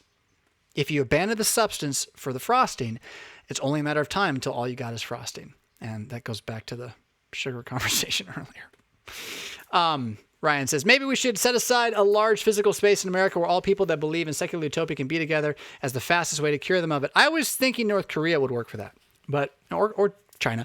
I did have this thought. I had this thought on two levels. I thought, first, all the people who want socialism in America, we should just ship them to China. Here's a ticket, go. Right? Pay them reparations on the way. Here's your cash. Land in China. Have fun. But I had another thought. Why don't just all the Lutherans move to China together? I mean, they did it a long time ago. I don't want to do this. I just bought land. It'd be way too much work. But wouldn't that be weird? Or just outside of China, across the border, where you could watch and maybe talk to people, and learn Chinese and speak the gospel that he is risen. We don't even think like that anymore. I don't want to necessarily do it. Someone should, though. Why not? Get a group of 15 or 45 people together, 10 families, just move to China. Do it. Let's ordain you and send you. Go to the seminary. Go to the seminary, do it. They won't let you. Our system won't think that way. But why not? That's how we got here. That's how we got here. All right. So migration is not something I'm necessarily advocating you do. I am advocating you live in a world where migration is possible for your faith. That's what I'm advocating. Ryan, yeah. But meanwhile, isn't Portland doing that? No, because the news won't report on it. If news would just show everybody what's going on in Portland, we'd be like, yep, let's not do that. This doesn't work. But instead, they're using it to try to get you to vote a certain way in November because they know that the only stat that matters is your unhappiness. And if you're unhappy with the president, you'll vote the other way as a nation, not you individually, but the nation will. And they believe a weekend at Bernie's. They believe Bernie, racist Bernie, if we don't let him talk, will win on the basis that we can shout that Trump is bad loud enough that people believe it. That's it. I don't care if Trump is bad. You don't believe it because he is bad. You believe it because the system is working between two poles to try to gain power, and it's going to use every tool in his basket to do it. And meanwhile, we poor plebes on the bottom have our lives absolutely getting destroyed by this. Me, not as much as a lot of you, but I know I'm watching and I care about it. So I don't know, man. This is not Christianity so much other than my love for my neighbor. But this is a real disturbing thing. You should be able to see the video that Andy To-Go is posting every night from Portland, from multiple sources on the ground, and realize this is not a peaceful protest. This is a terrorist organization. It's a civil war on the ground. It's a Portland civil war. It's not a U.S. civil war. They want it to be. Antifa wants it to be. It's a New York civil war. It's a city civil war. But it really is. So you watch the video. This is a civil war in which the cops aren't allowed to shoot. It's amazing. If there was actually a war, if for 1 second it was all right, this is violence. You're threatening our sight with your lasers. These are real bullets. Disperse. I don't know. I'm not going to say I'm going to advocate that because that would be what Antifa wants. Antifa wants that to happen. That's why they keep doing this. And when it does happen, they'll point to it, and half of the news will say that the police started a war, right? It's the shot heard around the world, right? You know this history? The shot heard around the world? Who fired that shot? Oh, crud. We still don't know who fired that shot. That's the Revolutionary War right there. Do you want that right now? I don't want that right now. I'm happy not having a land war in America at the moment. So, I don't know what to say, Ryan. It makes me worried. Here's what I really think, though. The more I talk to Coons, the more I'm encouraged. This is a big country, and just because stuff's going on in this country doesn't mean it's going on in your country. That is, in your neck of the woods, your county. County is one letter away from country. So it's not that it couldn't get to you. And I know that down in Rockford, there have been arrests both weekends, the last 2 weekends, after having a lot of not that for a while. That's disturbing. But the arrests of 8 people in Rockford who were, in fact, trying to get arrested and then resisted arrest after being arrested to create a violent scenario in order to make news, right? I'm not as worried about that here because all the people driving around flying flags, they don't think it's real either. Now, does Rockford have some real issues? Yes. And we can get this nonsense over with. I can get back to trying to make something happen in my neighborhood because I want to go down there and help that neighborhood. It's like 6 miles away. There's a Boys and Girls Club of America that needs to be open this fall so that the kids can go and have some care in their lives. Oh no, but Orange Man bad, masks, don't go to school. We can't, no matter what. Even if Europe says it's all different than what everybody says over here. What are you supposed to do? We weren't even going to talk about this morning, guys. Thanks, Ryan. What are you supposed to do? What are you supposed to do? You do what's close. Do what's near. Talk to your pastor. Talk to your friends. Talk to your elders. Keep having conversations. Figure out what you as a community witness together in your community, and then act according to the 10 Commandments to bring peace and order through whatever authority exists to that area. Do that. That was a good answer. Do that. Now you know the rest of the story. Good day. Super chat from Mr. Scott. That would be Paul Harvey. Paul Harvey, a name that will probably not be remembered. I cannot really do a Paul Harvey very good, but I can kind of do a Paul Harvey. And now you know the rest of the story. That was pretty bad, Paul Harvey. Oh, man. That was back in the days when, I believed the propaganda that public radio, NPR, was a way to educate yourself. They really are good at it. Everything they do makes it sound like they're educated. Everything.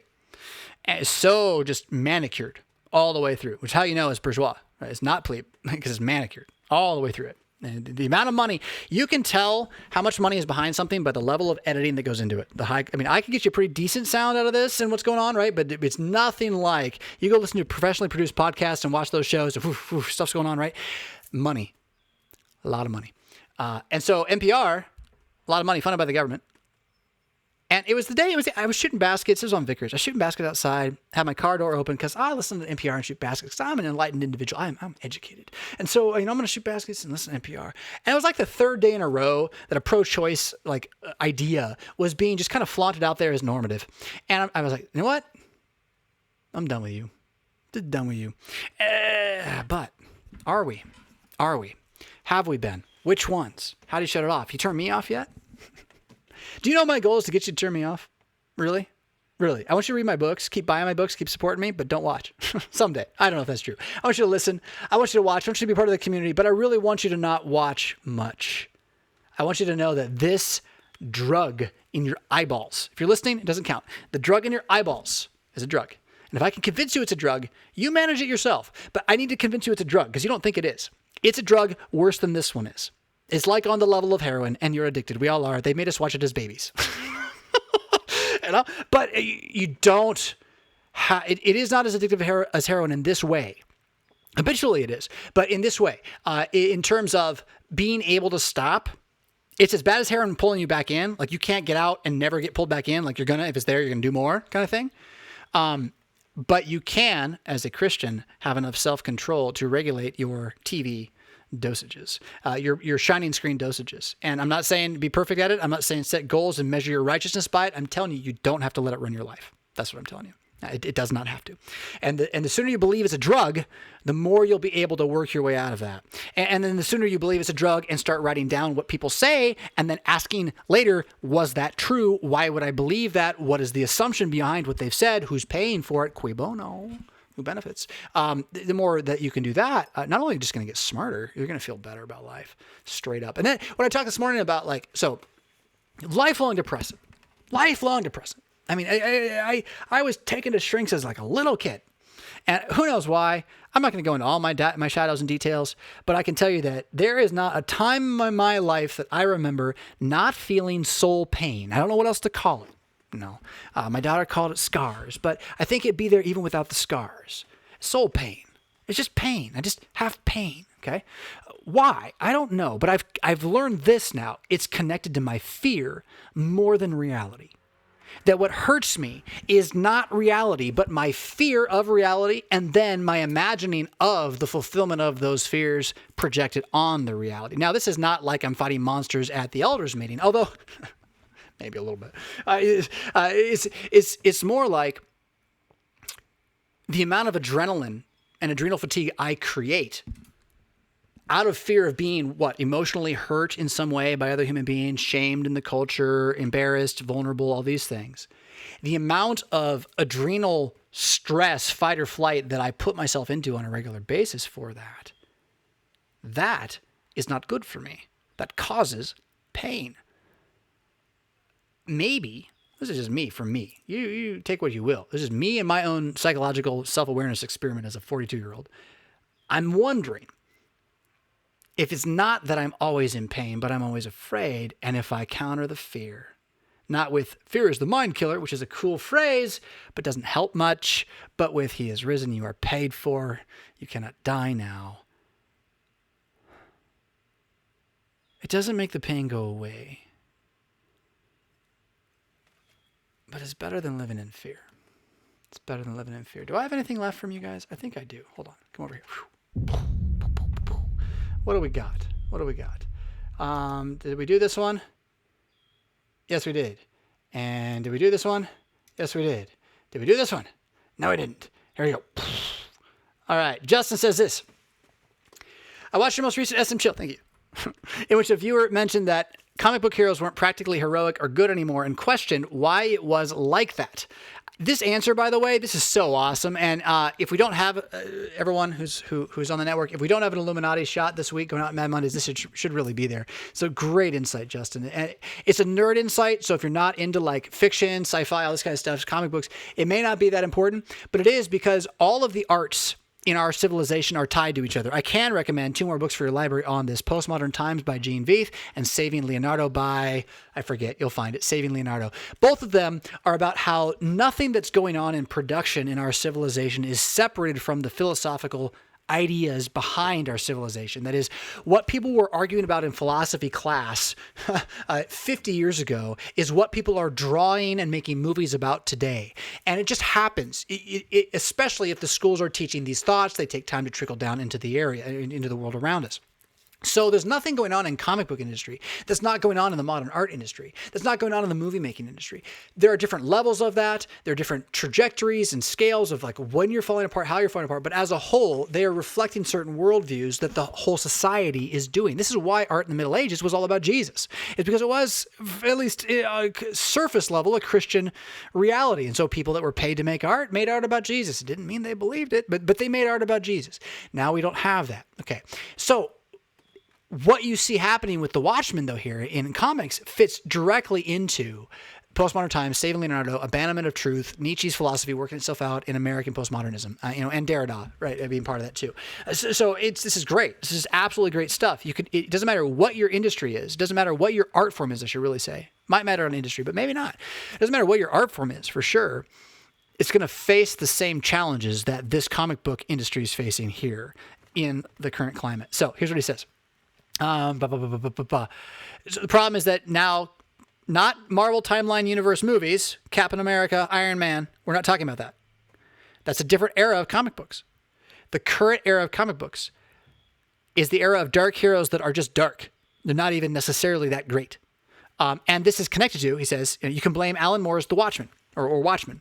Alan Moore did Watchmen, did Dark Knight. He was known for his, noir take on everything. Genius storytelling. And in Watchmen, what he did was he questioned, who watches the Watchers. If the superhero is a bad man, right? And this is the Captain America question, because Captain America comes out of a 1940s America that I want to be Captain America, but the men who were teaching and leading Captain America in the real world were stealing from us and still are. There's a difference between a good old boy and a Yankee. And it has nothing to do with racism or the South. And it has everything to do with people who own the land and people who are made to work the land, even if they think they're free. And that reality hasn't gone away. And I'll tell you, I own a little bit of land now finally, but I work it. I work it. So who's watching The Watchmen If there are no good men, are there heroes? That's the real question.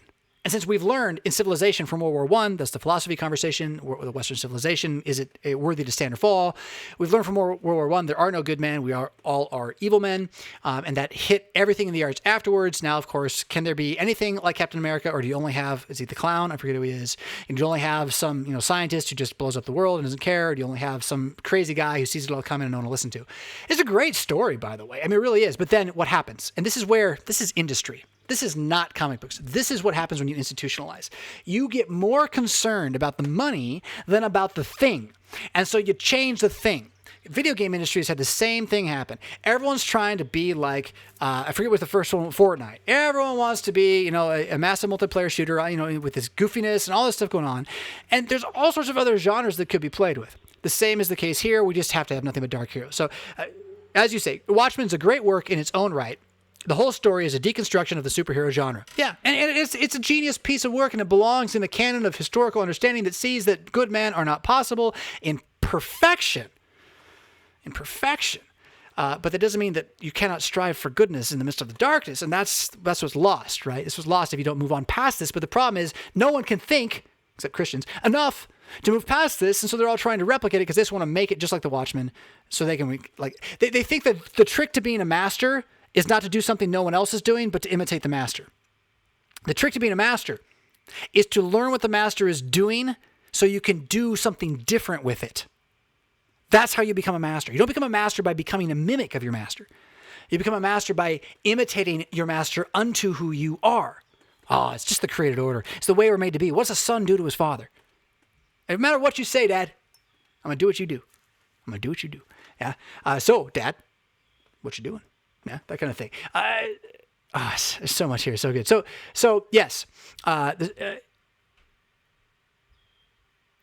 industry then, I just said, I gave away your thunder here. He says, that's not problematic in and of itself, except that the fact that the comics industry has been trying to deconstruct the superhero ever since because everyone wants to write the next Watchmen, right? So someone made a deconstruction superhero comic book. And it sold really well and changed the world because nobody else was doing it. No one was thinking that way. So we should just do that always and nothing else. And then everyone will buy that. Okay, you've never studied supply and demand. You have no idea. How is it that so many people who think they're into business don't even know supply and demand? I mean, you want to talk about, should you get another $1,200 paycheck from the government right now? We don't want it long term. We really don't. It's small now. It's big later. You do not want this. The first one, I really didn't want it either.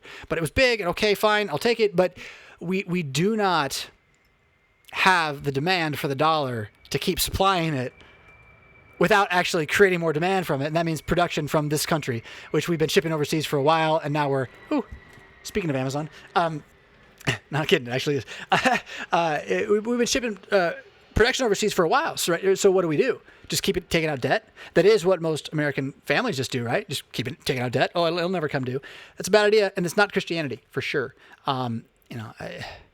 The blind lead the blind, they both fall into a pit. Don't dig your own grave. There's a lot of things to say about that. Bringing it back to the superhero genre, trying to imitate is not the way to create. You imitate to learn, and then you create with what you learned.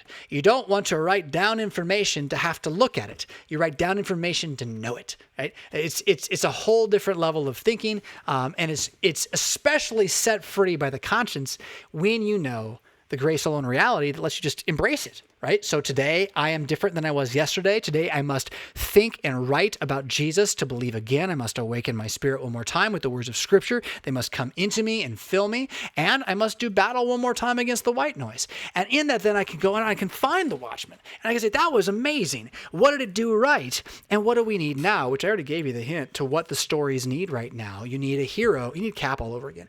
And that's what Marvel did with the movies, thankfully. But what made Captain America and Tony Stark, everyone else around them too, in the Marvel timeline movies, what made them so special? Two things. Two different things and the same thing. They're both good men. You have two arcs through the story of these two guys. They're the main guys. Thor is not done yet, right? But these two guys are done. They finished in the first phase. And one of them starts as a bad man. That's Tony. One of them starts as a good man who can't do anything. He's weak. And that's Cap. Right? And their stories are about a bad man becoming a good man. It's awesome. He dies just like Jesus, saving the world. It's awesome. And a good man staying a good man. Civil War, even, against that bad man who was going to become a good man and had the right intentions, but was doing it so wrong, right? Yeah, Team Cap for sure. But the point being, what was that? That was heroes who were flawed, which is what Stan Lee did and injected into the comic book industry that made the Golden Age come about. It took us from the original Captain America, there are no flaws, to the Spider-Man who has flaws. But now, again, Watchmen said, what if all the heroes are only flawed? But again, while that's a genius work and a question to ask to critique 1940s Americana, hello, Fallout, it is not the solution. The solution is that if you are a bad man, become a good one. And yes, you're right. Christianity, you cannot make yourself believe. But frankly, if you are a man who steals, you can stop stealing. You don't have to become a Christian to do that. Become a good one. And Christianity is not just a path. It is the path to guarantee that this will happen to such an extent that one day, the body you're standing in right now will suddenly flicker into lightning-like immortality. Still a body, still you, everlasting on a new paradise. It's a cool end game. You don't have to own it. It just happens. What you own now is the battle today, which is its own game, which is to journey, enjoy the journey, and not forget it's not about the journey, but the people with you so you can share what you have with them. Christianity is a pretty sweet religion.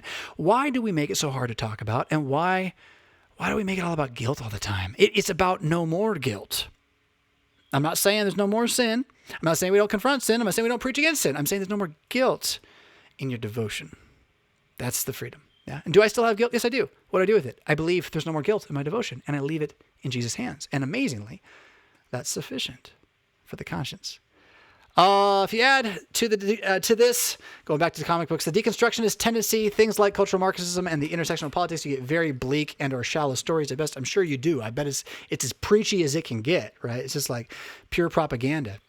Well, if I saw like an AOC one that got me, jeez, the whatever. Well, what does that mean? What does all this mean here?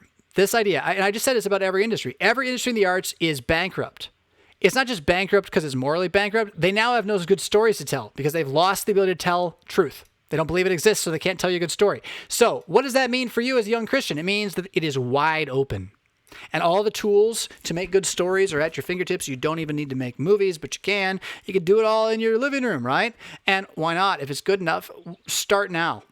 You got 70 years to figure it out. You'll do fine. The tools are there. Unless, of course, they shut us all off and we have to live on plants in the backyard and shoot buffalo to survive. Well, that'd be fun, too. Then it's just more like Fallout than you wanted. But I don't think that's going to happen. I think this ball's going to keep spinning. I think life might be a little more third worldy in some parts of the U.S. than we thought was possible. But that's what happens when you get cities that come together where evil men are able to keep others poor by lying to them in groups. I don't know what to say. It's kind of the definition of a city in some ways. And not that that's bad, or I wouldn't. You can't live in a city as a Christian. You can. You just kind of got to know what it is, right? And one more on that. Come back to Brief History of Power with Kuntz. He's the one that hates cities. I just kind of think they might be not safe right now. Oh, dear heavens, Lord have mercy on all of us. I saw another super chat go through. I want to make sure I don't miss it. We are creeping up on the end of the day. Let's take us over to a different screen to do this, though. So I don't have to lean to the side anymore. Carl says this, hey, Pastor Fisk, have you checked out Order of Man podcast on the YouTube channel? Podcast on the YouTube channel.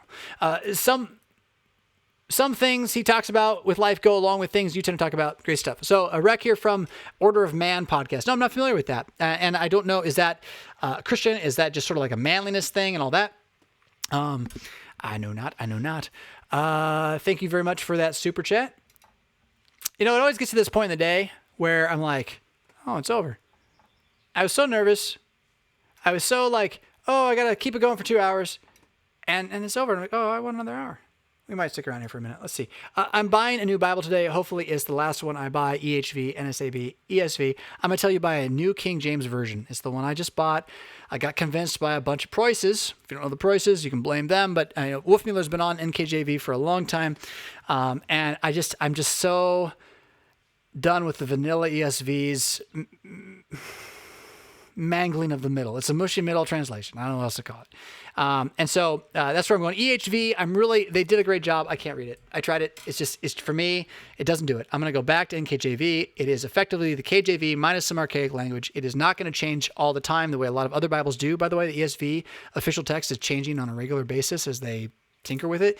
So like you want to memorize Bible verses, you can't be on the ESV anymore. So NKJV will not change, and my family and I are considering pacting that we'll keep NKJV as our family translation for 100 years and then reassess. That's just us, right? I recommend EHV. No, I'm thankful for the EHV. I recommend as your personal use the NKJV if you're going to buy one today and make it nice and leather. In fact, if you look on Etsy, you can find a really sweet. I'll try to find this and put it in Man Mondays. I ordered a really sweet leather-bound Bible. It was $85 because I had it imprinted with my confirmation verse in Greek on the front. But it's my Bible I'm going to use the rest of my life. And so I'll try to... someone who's on my team, make sure we don't forget to put that as a rec, that maker on Etsy, because I'd love to send business their way. And I'd love to have you guys just overload that person with the business and say where you came from too. Jenna Knight, Cringe Walker wants me to keep talking. So he said this, just going to shill the Foundations podcast. You inspired me to join some lads in Wales and start a podcast on architecture and esoteric methods of construction for God. That's awesome. I'm sorry. That probably hurt your ears. You're going to try to build cathedrals when everything else isn't working. That's so cool. So you're setting up the library for when you want to build cathedrals again in 500 years when we're like, living in jungles and caves. That's great. I love it. It's good. Plan for the future. Why not? Oh, but foundations, think of how many things you're going to learn from that. It's not about building a cathedral, but if you can build a foundation in the ground, dear heavens. So I bought this land here. I got an acre. It's a good house. I'd love to expand it. I'd love to do it myself. I'd love to make enough money to just have someone do it too. Whatever. None of that's very likely. But maybe some things could be. But I'll tell you what's the biggest thing that will keep me from doing what I would love to do, which is to just kind of expand this and beautify it and make it into an amazing place as best as I can with my own hands. Foundations. It's the magic. How do you make the house not sink? It's magic. So I'm curious. Would you, Jenna Knight, could you send a link to your podcast, that one, through the contact page so I can try to find it? I could do it anyway, but there's just too many pieces of information. I hope you'll understand. I hope you all are patient with me. When you data mine for Jesus, and I'm not even the one on the front lines, I'm just the commander saying, go Frisbee, go. When you data mine for Jesus, at a certain point, the most you get is like the tagline and the title, and you have to judge from that and the rec, and that's it. But the reason that you've got me, I want to listen to this one is not because you're doing it. It's because what I just said, it actually hit me where I want to be. I would love to know the secret of building a foundation with my bare hands. I have a lakefront little strip. I only got about 10 feet on the lakefront up here. And it's not, there's other parts of the lakefront that are awesome. They have like a wall and all this really cool stuff. And mine is just kind of like a bunch of junk, a bunch of reeds. And so like, how would I put a wall there? I want to do it, right? I want to do it with my hands. I don't want to pay someone to do it. I got to pay someone to bring rocks somehow.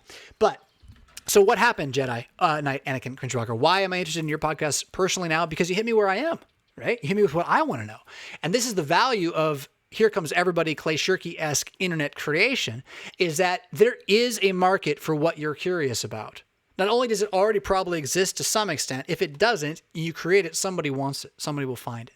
I've been looking for a couple of years now for a good Dungeon Masters podcast for D&D. Not one that does a bunch of random stuff, but just is like, 30 minutes every week of some tips for keeping the table moving, right? Like how great would that be? And I don't know, maybe that's not for you, but again, what is for you? If you want to do this kind of thing, if you want to start a dialogue, if you like long form understanding, if you want to read some books, take some notes, have a conversation, and have other people join you, well, then you got a microphone and a computer, start a podcast on whatever is interesting to you, and then do it. And don't say you have to do it for Jesus, but realize that Jesus will be involved. I promise. So thank you, Jenna Knight. That's awesome. You do it. Go, make, beautify, do more good, all that kind of stuff. Since I mentioned KJV and Matt says this here with I mentioned New King James and Matt says KJV. Why would I not recommend the KJV as your regular translation? Have you tried reading Paul? It's great for the Psalms. It's beautiful. Go read Romans 9. Work with what? 1 Corinthians 7. It's another language. It's a foreign language. So the King James is a beautiful translation. And if you want to read a foreign language and work at it the way you would need to work Greek, then do it. I'll give my time to Greek myself and take the NKJV, which is effectively the same. The other issue is you are going to run into some real errors in the New King James.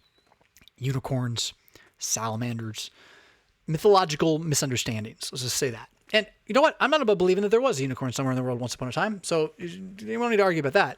I'm pretty sure the verse that's being translated that way is not quite on in the King James. So there is some worldview hiccups from the Middle Ages in the King James. The New King James will not be perfect either, but I consider it actually in our language. Whereas again, I'd say the King James, being Victorian English, is not American English. It's not British English. It is a different language. Studying it, awesome. Have a family copy, awesome. Reading it sometimes together, awesome. Your personal daily carry devotional study, awesome. Harder. That's all. Much harder. All right. Well. Did Mom Monster have a super chat that I needed to get to? Did I miss it? I got Carl. I got Michael. We got Paul Harvey. What's this one here? Oh, we just got a super chat straight in like this. I missed this one. Here's Kinderhand. Kinderland says, from Kinderland. Kurdnerland. Where is that? I should be able to figure that out, shouldn't I? Kurdnerland. Where is that? Cool. Awesome. Kurdnerland. Am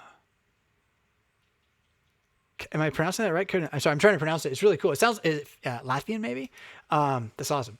And again, Mom Monster, I'm sorry if I missed you. Thank you for always being here. You're awesome.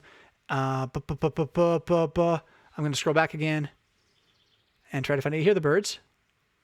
Yeah, we got that one. Oh, Conan.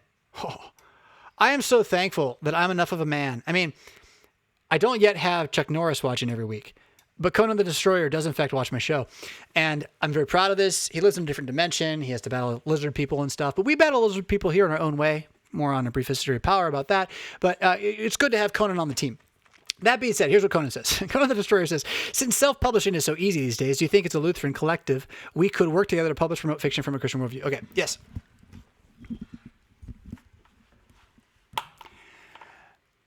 Mad Christianity is a publishing collective.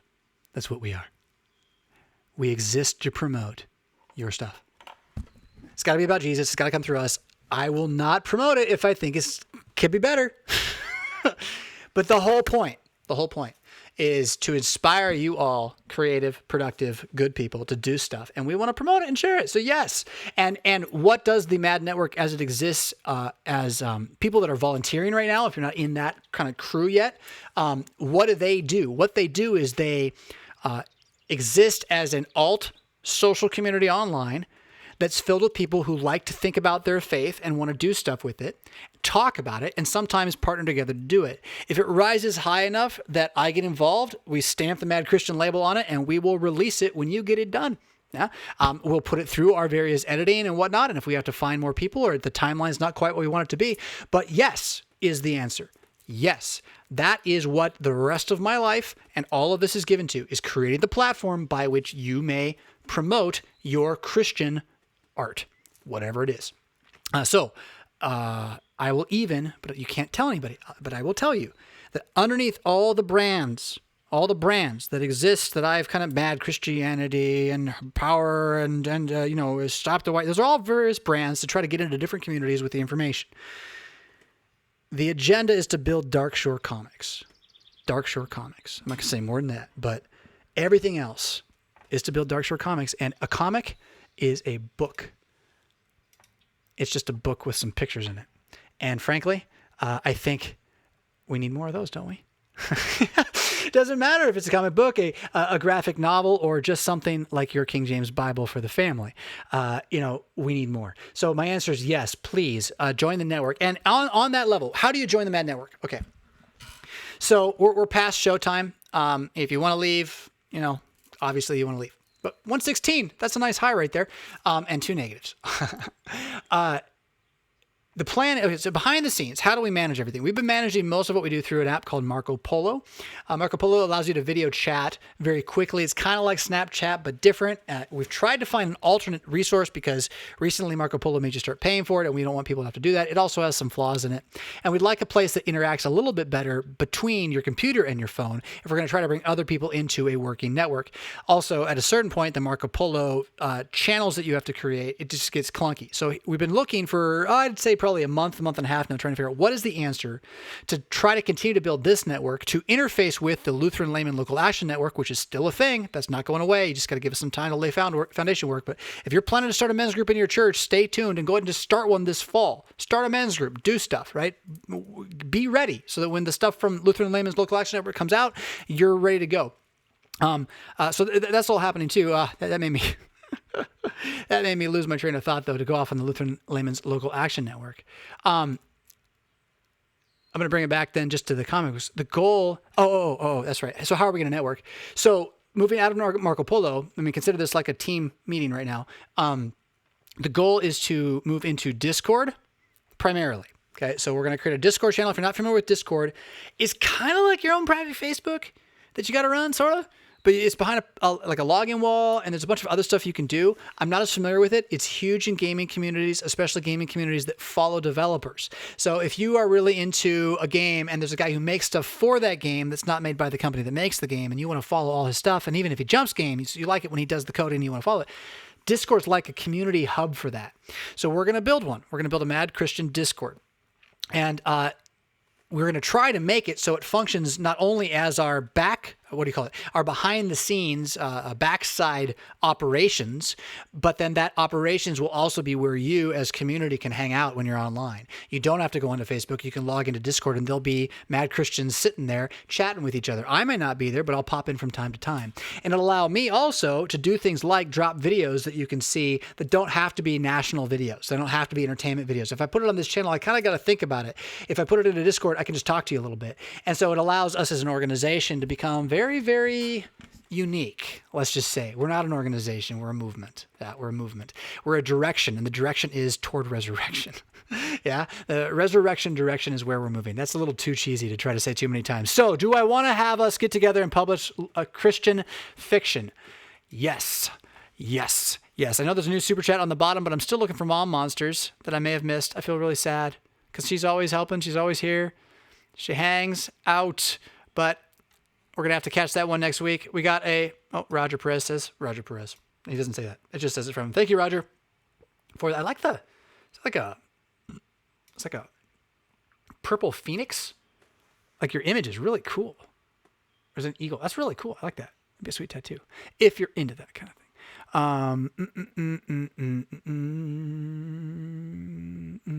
I'm reading your comments on the side, just trying to figure out, did Mom Monster put the question in? Conan's question. There it is. Right. And I got that. So we got that. We're good. All right. Wow. What is it? 10:45. My day now will involve church services from 4 to 4:45. I might have the opportunity to go shoot some pistoles with Reverend James May, which would be awesome if it happens, but it kind of depends on what else I got to do between now and 4. Seems like it's hot out. It's been real beautiful here recently, like fall weather, but it seems like summer's coming back in here. So that's my day. Tomorrow's going to be church, like church has been, which is private services, mini services, and then one big service, which isn't as big as it could be, but it is what it is. And then we get into Mad Mondays and try to get all that out. So, from Friday evening through Monday afternoon, yours truly doesn't really relax. Weekend doesn't exist. But that's okay, because what I find, again, this comes out of this kind of thinking here.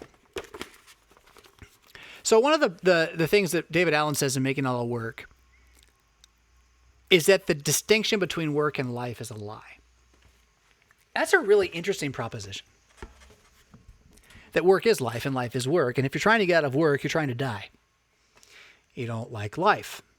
Now, granted, there's work that hurts and you don't like it for that reason. It's because the sweat of your brow is part of the curse and all that. But part of the problem in modern civilization is that we've distinguished between home and work. We've distinguished between work and life. We bring our work home and just work at home and don't have a home. That's not what I'm saying. Instead, what I'm saying is you're always working even when you're at home with your home. And you're always at a home even when you're at work. So it's a false distinction. The question is, what's your habitat and how do you act in all habitats? How do you maintain all habitats? You need to be able to write down that you have to go to the doctor while you're at work. If you get a call from the doctor, right? I mean, as best you can, right? So it's not like you can segregate every instant of every day into work or not work. Instead, it's all work. But if that's true, and God made it that way, that means it's all good, even though it's all cursed and painful. Which means that, as a Christian, there is the potential to, at least for a moment, not mind it so much, at least for a moment, just sit and remember He's risen. And no matter how bad it is, even if it got worse, you know it's going to get better. And that's a very positive feeling, isn't it? This is a little bit out of Stoicism here. Stoics are pretty clever guys. So, did you know that wanting to be happy is a sad feeling? It's a fun one. Try it. Just want to be happy, and then what does that feel like? Oh, crud, it's sad. Okay, now, admit that you're sad. Right?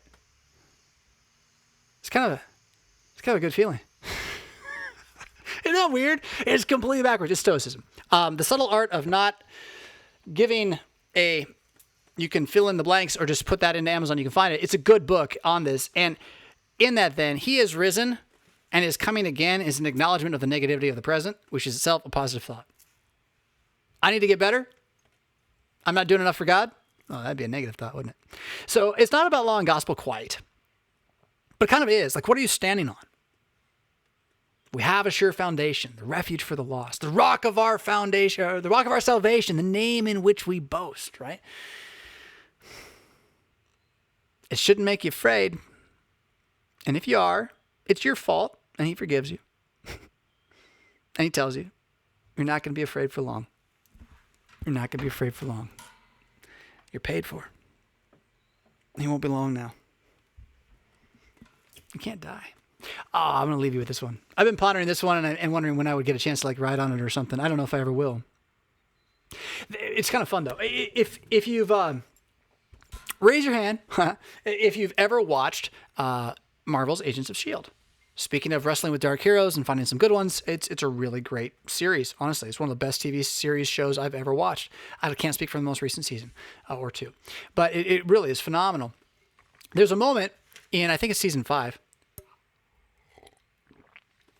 which my wife and I, back when we watched TV, which we just don't have time for anymore, we watched the show together quite a bit.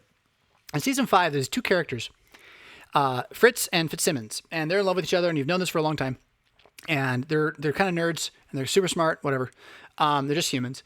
They're not supernatural or anything. But they figure out, and I can't remember how this happens. It's based on some time travel thing. She figures out she can't die if the future is the future. Unless they can change the future, she can't die until she does stuff in the future because they know the future. And so as a result of this, they have to learn something that they don't know how to learn. They have to convince somebody of something somehow and get some information. And she figures out that if she can risk her life, she's guaranteed to find the answer. She's absolutely because, since I can't die and one of these 2 cups is poison, I can't drink the poison cup and we need to know the one that's right so we can do what we got to do. It's not quite like that, but that's sort of how it gets set up. And she drinks it and she doesn't die. And there's more to the story, but the point is they figured out, she figured out I can't die. And from that point on, both her and this other guy who can't die, suddenly they're willing to go into gunfights. And, they're doing all this stuff because you know what? Honestly, we can't die. That's Christianity. Like it is. And yeah, your body can have the spirit removed from it. You're never going to notice. People around you will notice, so don't try to have it happen on purpose. You're never going to notice. It's just going to get better. And there's this thing too then, right? God knows the day of your death. He's going to take you anytime He wants to. So if He's going to take you today, He's going to take you today. The day you die is the day you die. So what are the odds you die today? Add them up. Do it. Stop wondering about when God's going to take you. Add up the odds you're going to die today. What are the odds I die today? I'd say it's less than 99 to 1, right? I mean, it's really big. There's car accidents I could put into this, right? There's a certain percentage of car accidents that will happen in a certain area. There's a certain number of heart attacks that will happen in a certain area. So there's a percentage chance I die today, but it's not. I mean, my age, if I don't go anywhere, it's pretty limited. Okay, so a low percentage chance of death in America on a daily basis. You don't walk outside and actually think you're going to die. And granted, COVID's been weird, but again, we'll leave that where it is. So, since you as a Christian know that it's both physically unlikely for you to die today by all human principle, and that you can't die by theological promise, so you won't even notice when it happens. That means technically you could be able to just walk into a armed fight as a soldier and not care because you can't die, because you actually believe you can't die. Like, I'm not saying like go in and think that your body won't get shot, right? Your body's going to get shot, but you can't die. Like, and your body's you, but you're going to get it back. Like, I think that wrapping our minds around that would change the way we talk to people. You know, I can't die. You know, the COVID, I get COVID, I'm coughing, but don't worry, I'm not going to die. Just bury my body, I'll be back. Right? Like, that mentality, where has it been? Why aren't we shouting that? It doesn't mean we didn't shut down, or doesn't mean we don't lose mass, but it's a completely different attitude with which to challenge the question. You want to stick around for a couple of years in Western civilization? A couple hundred years? Western civilization? We got to believe what we believe, or no one's going to care. He is risen. You are paid for. You can't die now. He won't be long anyway. Tell me that ain't good. Oh my goodness. You are my friends. I love you all, and I'm going to beg out here as much as I want to keep talking. I'm very excited about so many things. I dropped a lot of stuff, including a bombshell about a book I didn't mean to drop. So stay tuned for Mad Mondays. Sign up for that. I'm hoping we're about 2 weeks away from the free PDF initial launch version of that. It's going to be around 120, 130 pages, so you should be able to read it in an afternoon. It is called Talk Them Into It, How to Tell the Truth, or the truth about converting people to Christianity, something like that. I'll get the subtitle worked out by the time it comes out, but I am bending all of my resources toward getting this into your hands as soon as possible, and every other project I'm on is on kind of like half pause, keep it going, stir it a little bit, but we're going to get this book in your hands as soon as possible for free. So sign up to Mad Mondays. Sign up to Mad Mondays. It will make you more confident talking to your friends and neighbors about Jesus Christ, his resurrection, his return, all these things, and we need a good dose of that right now so that we stop we marshmallow in the muck so that we stop wallowing in the muck. For those who have no hope, and lift up our heads as we see the day approaching. It almost was an awesome conclusion. That's how you know I'm not a professional. We'll try it again. So that you do not wallow in the muck with those who have no hope, but lift up your eyes and all the more confident, immortal, owned, eyes lifted as you see the day approaching. Yeah, a little better. Rock on.